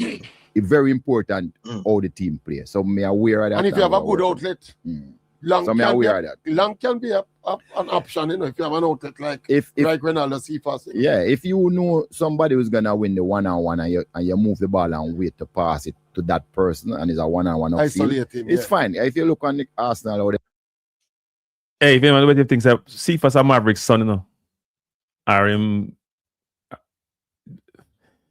everything the man talk about Cephas, you know. We tried that against Cephas in the last game, and people we kick about 50 ball over there, and none no reach. Kick and run thing, none no reach. And I talk about everything he says Cephas. They play now, they don't overplay. So be careful about this possession too, because them just want 49%, 50%, 48% of the ball. They don't overplay. A lot of teams not overplaying anymore. So that's a modern trend. So it depends on who you're playing. But when you need to keep, I think Craig talk like when let us say we want to keep control of a game. Like we are lead a game and we want to control the game. We seem not to have the ability to keep possession. No, but you can control the game by giving them the ball too. Suppose them not good at keeping the ball. Once you have to learn to play without the ball. It's the game. You play with the ball or without the ball. So what is Rudolph Speid talking about? What is Rudolph Speid talking about?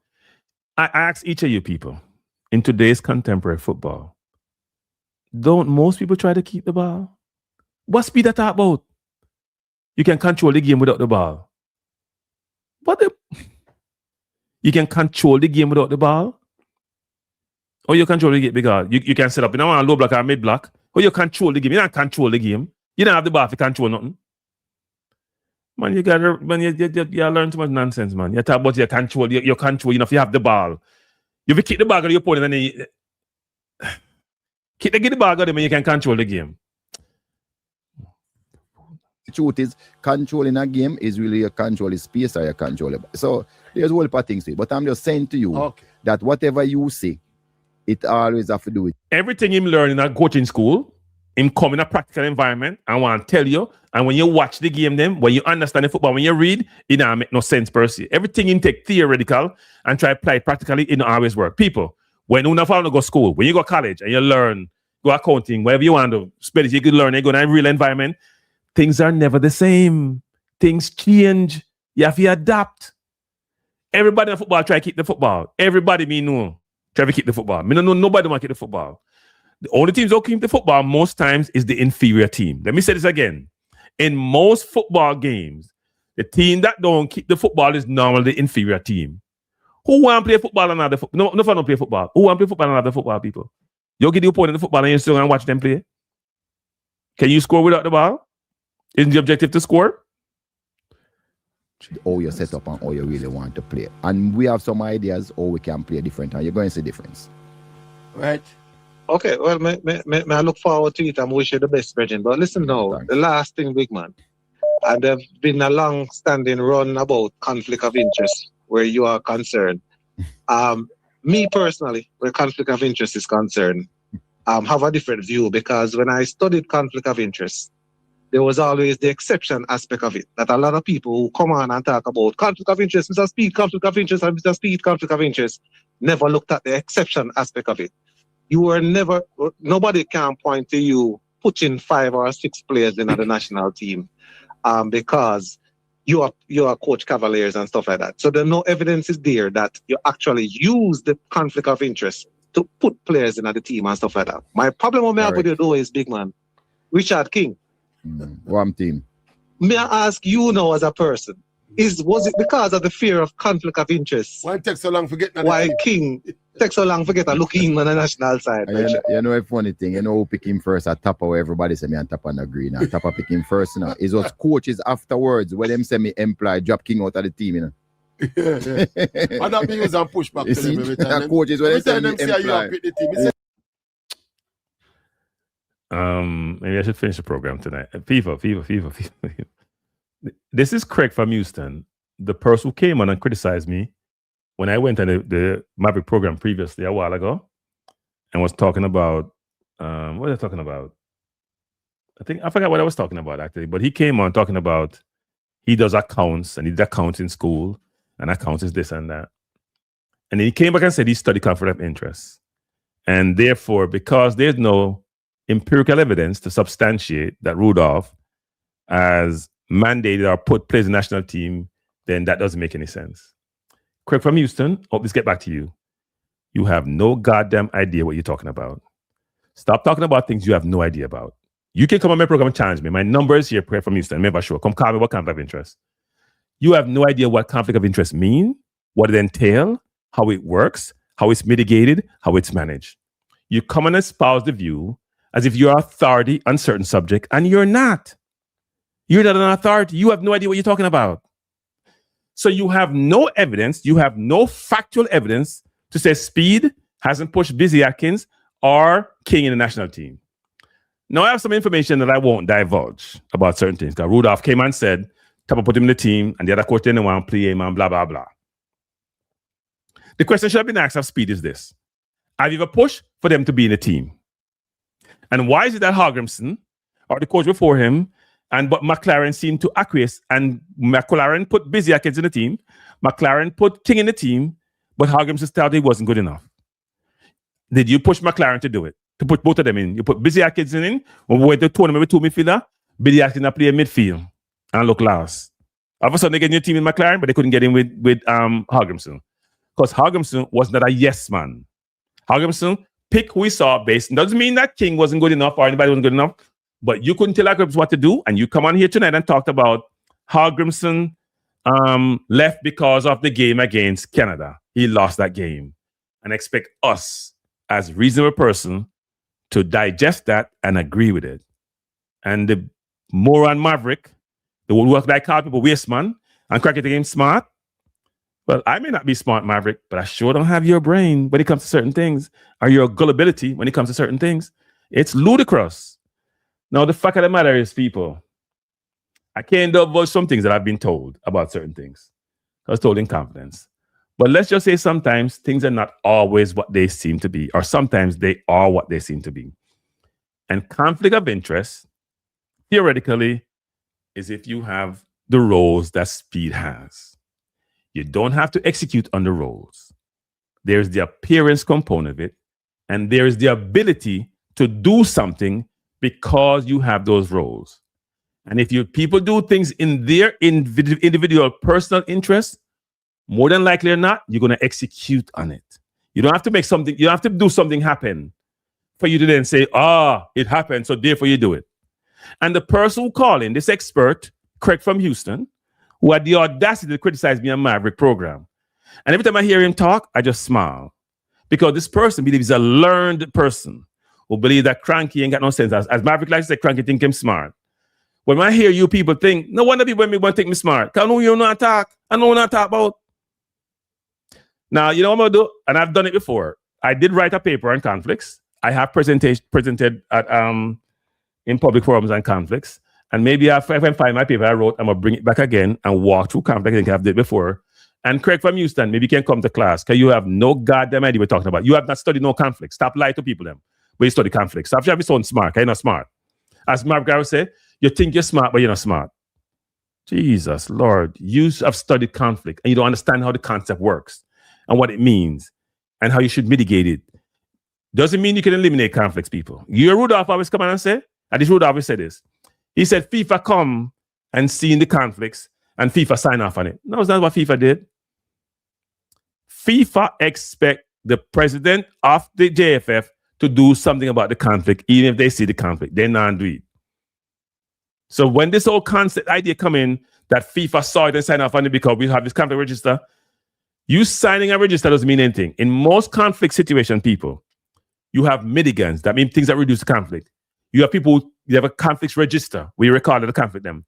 You have the owner for the conflict, who owns that conflict. You have mitigants you put in place. That means things you need to do to make sure those conflicts, if they're in place, because in life, conflicts are inherent, to reduce the conflict. And these people talk about conflict as if they're the czars of conflict, like Maverick and Craig Houston, don't know what they're talking about. Me here, the dread from KLS talk about it. They don't understand conflict. They haven't spent time going to learn. You don't tell them for the people. I don't know nothing. Maybe you can go on some AI and go learn about conflict and how it works, how you mitigate it. And maybe it'll give you some ideas. Because you guys don't know what you're talking about. You don't. And him can't get Richard King in 19. 1 year I'm not playing. Yeah. Yeah. So you go. Well, no, Richard King wasn't in the team because Hagimson didn't think Richard was good enough. Tell the man I'm not a Rudolph, man. Hagimson didn't think he was good enough. Say no, play him. And you couldn't convince Agramson about it. Agramson probably left. Couldn't take the pressure. Well, yeah, he's just one of them things that was like a mystery to me that Richard King long before. No, Well, sir. you know, I thought should have been in the team. But I don't first want set that off on the start sheet right now. According to them, you had the influence. Why Richard King was out? Yeah, and the truth is, I've no coach could ever say I've ever asked him to pick a player. I've never done it. I never will. All right, leave it there, so quick. All right, man, give somebody else a place. Yeah, man, cool. Blessings. I have one quick one for you. People been asking about this player. Why Ravel Morrison can't get down midfield? When we You the one, yeah. The real skill and creativity. This digital calendar lightening my mental load makes it worth every penny. I wasn't fully convinced the Skylight calendar would be. So what happened is that it's just a coach's preference. We did scout him numerous times. We went and scout him. Look at we send people to scout him. I have the reports on my computer now. What his talents are, what he can do, talent. What his weaknesses are, strength and weakness and all of that. And it's just a coach's preference. Yeah. I'm going to go back to me. So sometimes me or something me get upset on people. Rudolph said them same people go scout Ravel. So can you guys explain to me where Ravel was playing for them to go scout Ravel? Ravel was playing in the Middle East. Them send people to the Middle East go scout Ravel? Really? How are the people? You see, when you follow the football really closely, like are your pillar, and you know XYZ, Rudolph said, if you tell me saying look on White Scout, I mean you say Ravel game on White Scout, but then go scout Ravel. Say it's coach's choice, they don't want to pick him. But don't come tell the people and Rudolph say no go scout him. Scout him where? When go scout him? You said they're gonna send people go scout him. When you go scout some people, you go sing and watch the person play, you know.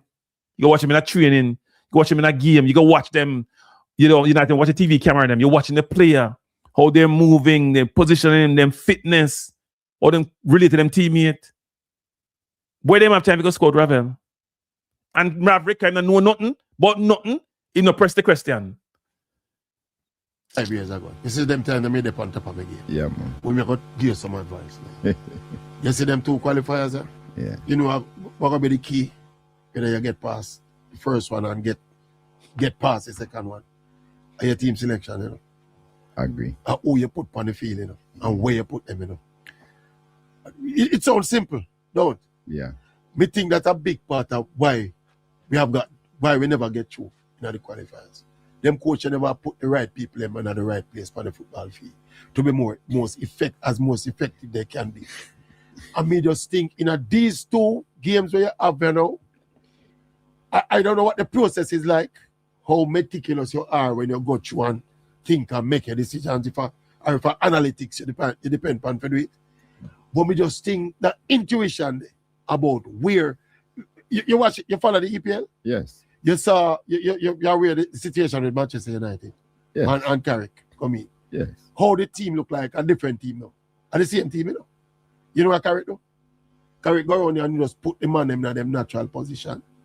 Obviously, me think this is a part of it. Me think he motivate them. No. What you just say is so key. Because if a man is seen a situation 1 million times, he must likely to do better in that situation than a man who you put out there. We have play World Cup qualifier and have some man a play on the field and the first man a play. Those position. That was madness in my boss. And me just think that is going to be key. So if you can take one piece of my advice, when you qualify and you come back and celebrate. I did reach there already, you know, but you reinforce it for me now. Mm-hmm. Yes. Yeah? You thought you reach there already, man, but you reinforce it. And it's true. It's simplicity, man. The easiest thing. And why we bring it up is because we got it so awfully wrong in the final round where we failed to qualify. I just know we keep on. We keep been doing it. Yeah, it's so key because it's not the first coach that it is so easy to it's much easier for coach players tactically in a position to get them to execute when they're in them comfort zone in terms of where them play. With everybody. With absolutely everybody. All right. We don't know if we are joining here to this program now. We don't know if you want how much assurance you want to get the listening public out there. If any. You play music. So I just got a text from somebody saying nobody contacted Ravel Club or checked Ravel, so I don't know what Rudolph talking about. I just got this from good source, by the way. Music Panache, yeah? Just play the Bob Marley, don't worry about that thing. You hear that, people? You can't want it better than that. You can't want it better than that, man. You have another call? All right, we have another call. We have a couple more minutes. So morning. Blessings, Speed. Yes, sir. Most honorable. Hey, at Liverpool, listener. Campbell from Liverpool. Yes, Baba. Yeah, man. We're glad we get to talk to the man in charge. Yes, sir. There's a couple of questions. Sorry, Oran. Sorry, Trace. And I your time today. No, my time today. Yeah, man. So, Mr. Speed, yes, Chief. Mm-hmm. I want to ask you a question because my problem with when we realized our last set of performance was more so the attacking end. I may I speak more to the technical aspect side. Why is it that when I watch a certain international, not even some schoolboy football, when a man reach on top of each of the 18 yards or on top of the 6 yards, why I see them lace the ball and try to kick it and go instead of go for placement and everything there? A lot of mischances, I believe, happen because of technical poorness in terms of when to kick a shot or how to kick a shot, you know. And also, me and man talk about even the same basics or expect pro levels for the passing look like some less than school, but like some coach level passing. Them thing, I want if you focus on them, if you zoom in on them thing, you observe and a strike, and if you know when to rifle the ball or when to go for a placement or when to, you get me? Also be technical in terms of look on them. You know that strikers are born, not made. So it's a really distinctive part of the game of score goals. That is why anybody who can score goals is always rich. You notice that? it's a part of the game where... And Nicholas out of this first game. Yeah. Red card out, right? Yeah. So well, I saw him get the red card. But I was not aware of this until recently. I saw it, yeah. But and those cards that I carry. John Russell out as well. Yeah, and Freer is out for the first. And Freer as well. So we have 3 problems. All right, Liverpool boss. It's big up. Close to the wire. Yeah, man, big up. Yeah, man, respect. Somebody said ask about the Brentford left back. What's his name again? Rico Henry. Oh, he's flying. Playing some good games out. I saw him against Arsenal the other day. Monster. So we assume he'll be one of the integral pieces. One of the integral pieces. You need to keep it up, yes. You need to keep it up. Well, he's putting his hand up right now. Yes. Monster. Any inclination as to anything earth-shattering in terms of selection where you're going to? We still have a couple of players that we're looking at that didn't play for us before. Yeah. So and some of them more positive now, but I couldn't say. I would take my mind off of Mason Greenwood, right? I wouldn't take my mind off of him neither, but you know, not for this. Not for this a bit more positive, but I wouldn't take my mind off. All right. Any final words? I'm just saying. I'm going to talk to you again since. All right. So that was the interview. That was the interview between Rudolph and Maverick. Maverick had access to him. Good interview. Good discussion. I wouldn't say, the questions were fair questions. They may be asked in a very colloquial way to make him feel at ease, and they're friends, it appears. So I'm not going to criticize too much in terms of that. Some of the answers were really interesting, actually. And something Rudolph is too smart for his own good. But I thought overall it was a good interview. Over an hour? A lot that they talked about. Overall, cover most of the spaces. And I probably would have asked some of those same questions. I have other questions I would love to ask. And some about the previous decision-making process. Not as colloquial, not as friendly, not as jovial, because that is not a joke thing. When you feel to qualify a World Cup, we're a soup thing. And no, I don't think he might take advice to Dexter. Rudolph just make him feel good. Because I do think Rudolph hasn't done the best job of preparing for these 2 games from a more logistical standpoint. Because you only get a couple, as he said, people are playing the day before them supposed to come in at the window, So them probably come, them not playing no football, people. If you played 2 days before, or day before, you're not playing no football for your first game, You can't touch a ball, You still do something to walk through. You try to recover fitness-wise. You travel how much miles from Europe. You reach, I got Mexico and some height. You can't play no football. So I can do have a discussion. So that discussion needs to be held way in advance with the players, them. Especially the people like Rico Henry who know say in a team. You gotta have those conversations with those players. You gotta build a camaraderie, an association, so you can talk to them. This notion but me not talk to no player because we had some player we committed to way back before, blah, blah, blah. Them think they're nonsense, people.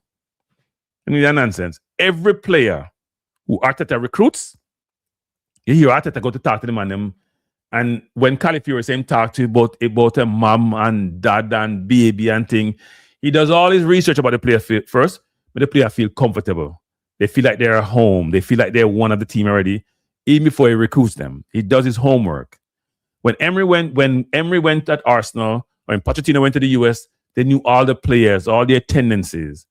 You have to go know the players. You have to talk. Part of the conversation is talking to them. This whole notion I'm going to be standoff like I was before doesn't work. It's like you're doing it after the fact. But anyway, it's his philosophy. It's the way he wants to do it. Let's hope it works because it's a huge task. The task is monumental already, and it's exacerbated. It's worsened by the fact that you're playing a better team than your team in general. Right? You're playing a better team than your team. Now, some of the players he's talking about, I'm aware of those players too. Let's see if they come in. There's about a few players. One, Keenan Davis, we've been talked about. Keenan now come. Keenan got injured. I don't think Max Aarons is coming either. But the kid Brooks and a couple more may be coming. I noticed that Rudolph is coy about Mason Greenwood. Should be interesting. They could get Mason over the line, but we'll see what happens. But look, Rudolph speaks well. He's not always transparent. He's not always saying facts as they should be. Because when you say certain things, you have to say, Rudolph, stop the nonsense, man. We're not idiot. Not try to run wrong way.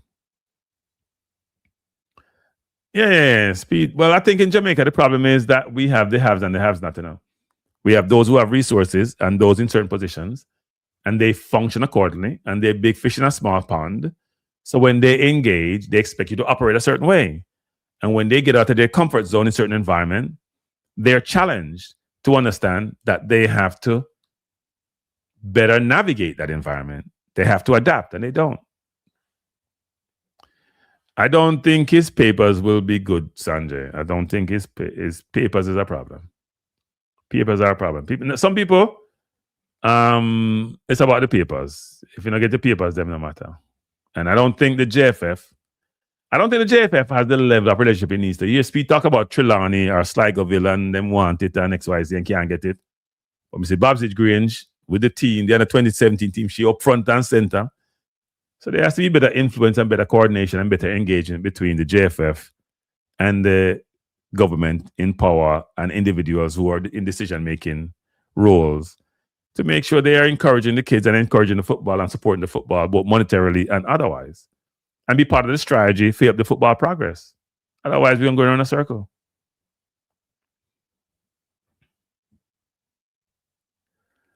I don't have a name with me.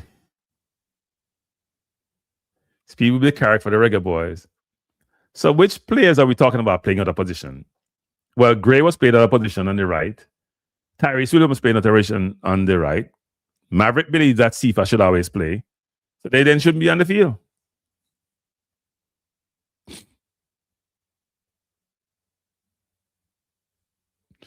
Yeah, I don't know, Gary Ho. We'll see what happens.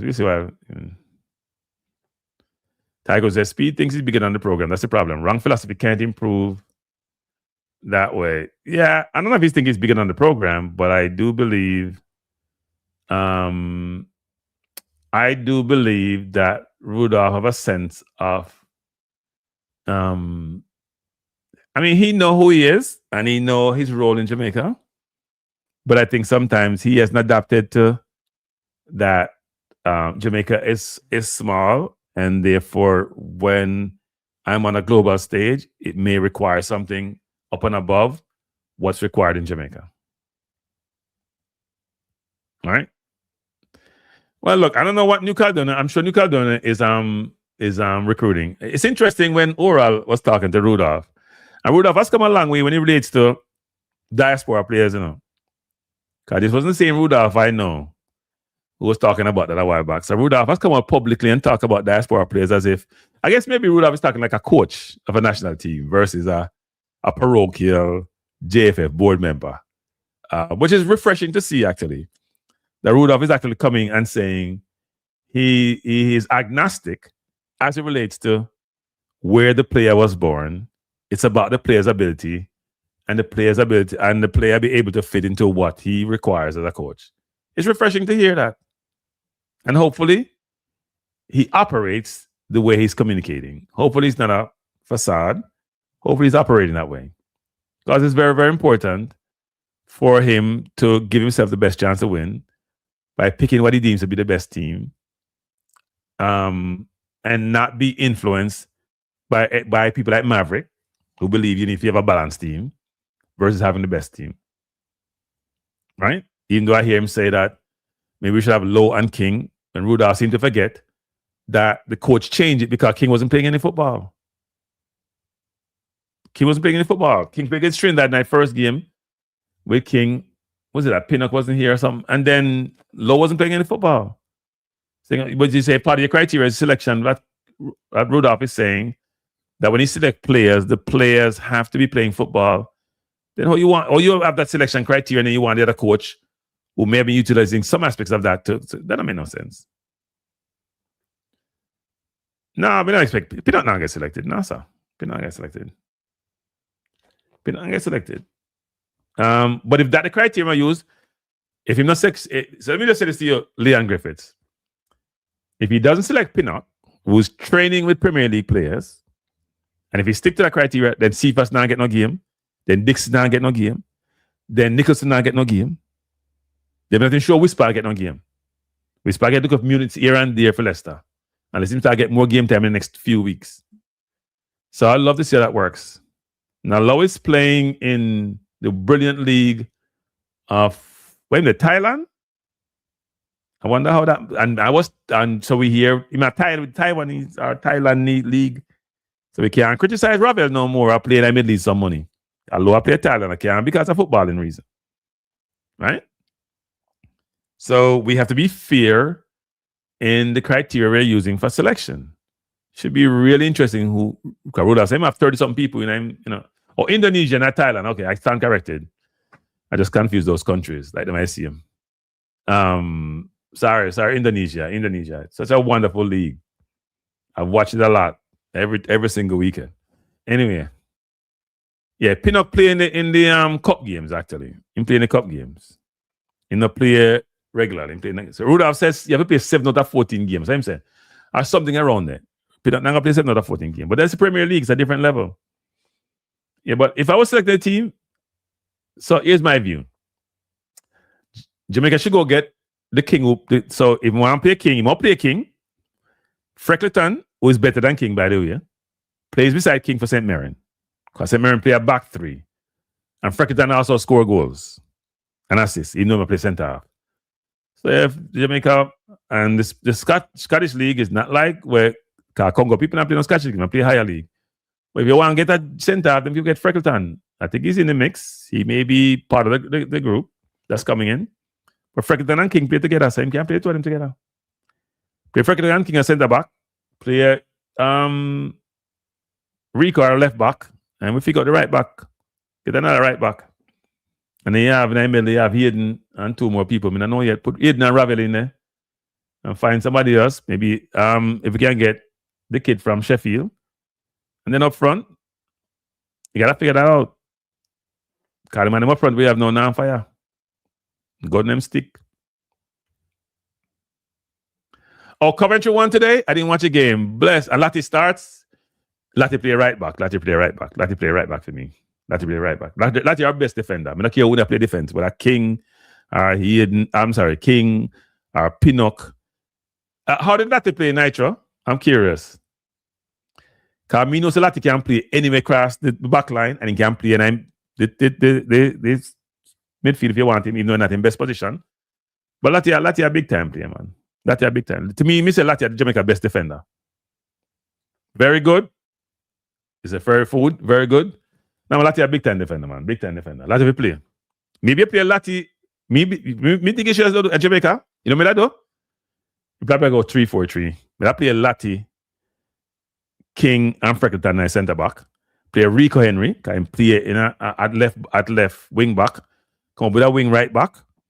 And then you play he and somebody in the middle and you play 3 forward. I play 3-4-3. I play 3-4-3.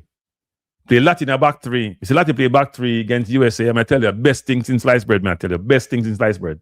Play against US. When we play US, when we lose to US span the Burke full goal, best state goal, and lose no overtime, best player. I watch me sitting beside the same side Lati the pan. Kid can play, man. Can play defense well good. So Lati and Freckleton and King probably in back. And you play a 3-4-3. You have to go defend nothing in your game there. No, man, Lati a quality, man. Lati's been injured. Remember, Lati this year injured a lot, you know. And I Lati, when he played centre back for England under something and win the World Cup, I centre back him playing. Lati a big player, man. I always say Lati a Jamaica best defender. Without a doubt. Then could look a bit short for centre back for me, but Lati can play right back too. Lati can play anyway. Lati will play. I hope Rudolph I watch Lati.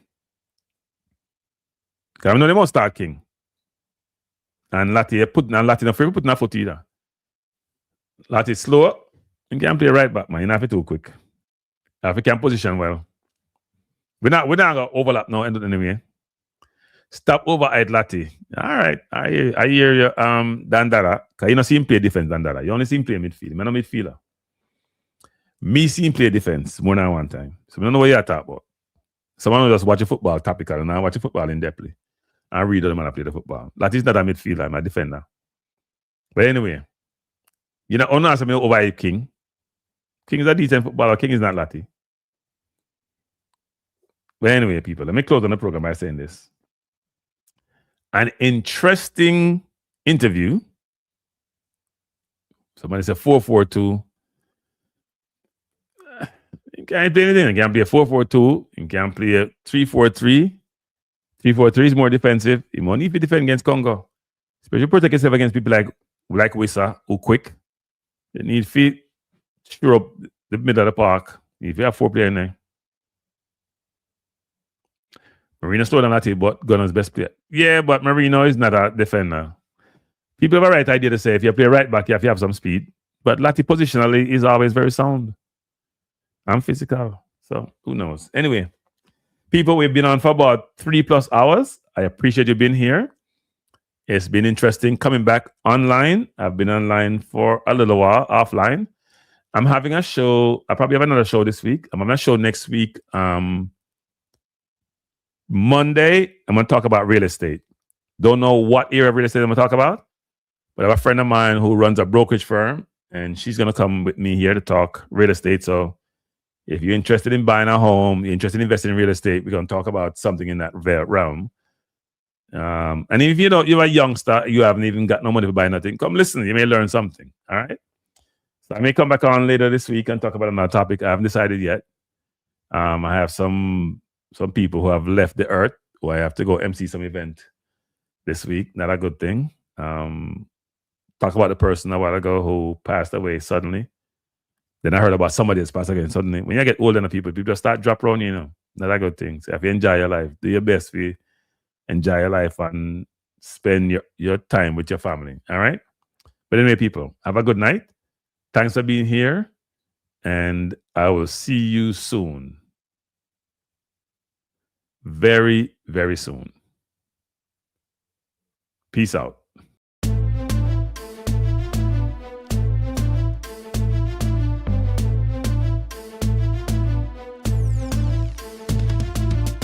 Cranky life is the best to be now. For the best sports talk and it's free, yo. Cranky life will be your guiding light by keeping you informed both day and night. Cranky life, tell them. Cranky life, heed them. Cranky life, want them. Cranky life. From the courts to the field, we'll never lose because Cranky has the hottest news.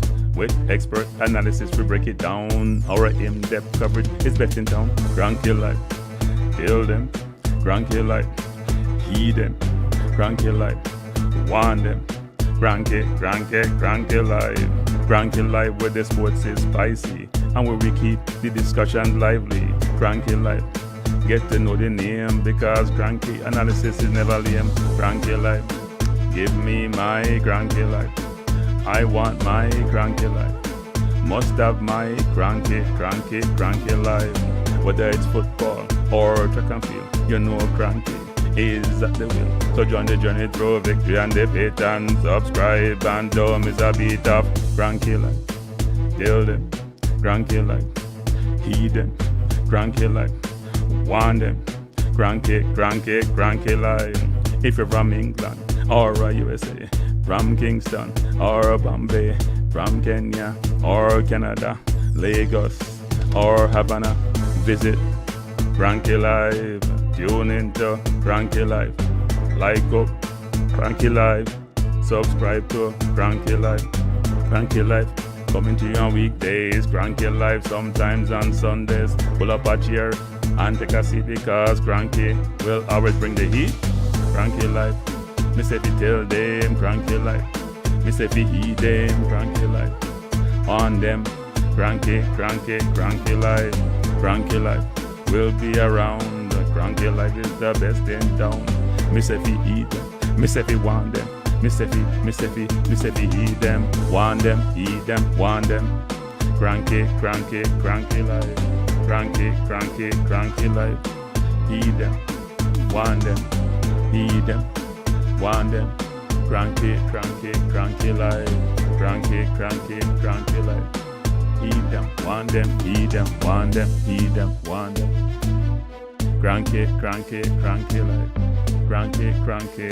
life. Cranky. Heed them, want them, heed them, want them, heed, want, heed them.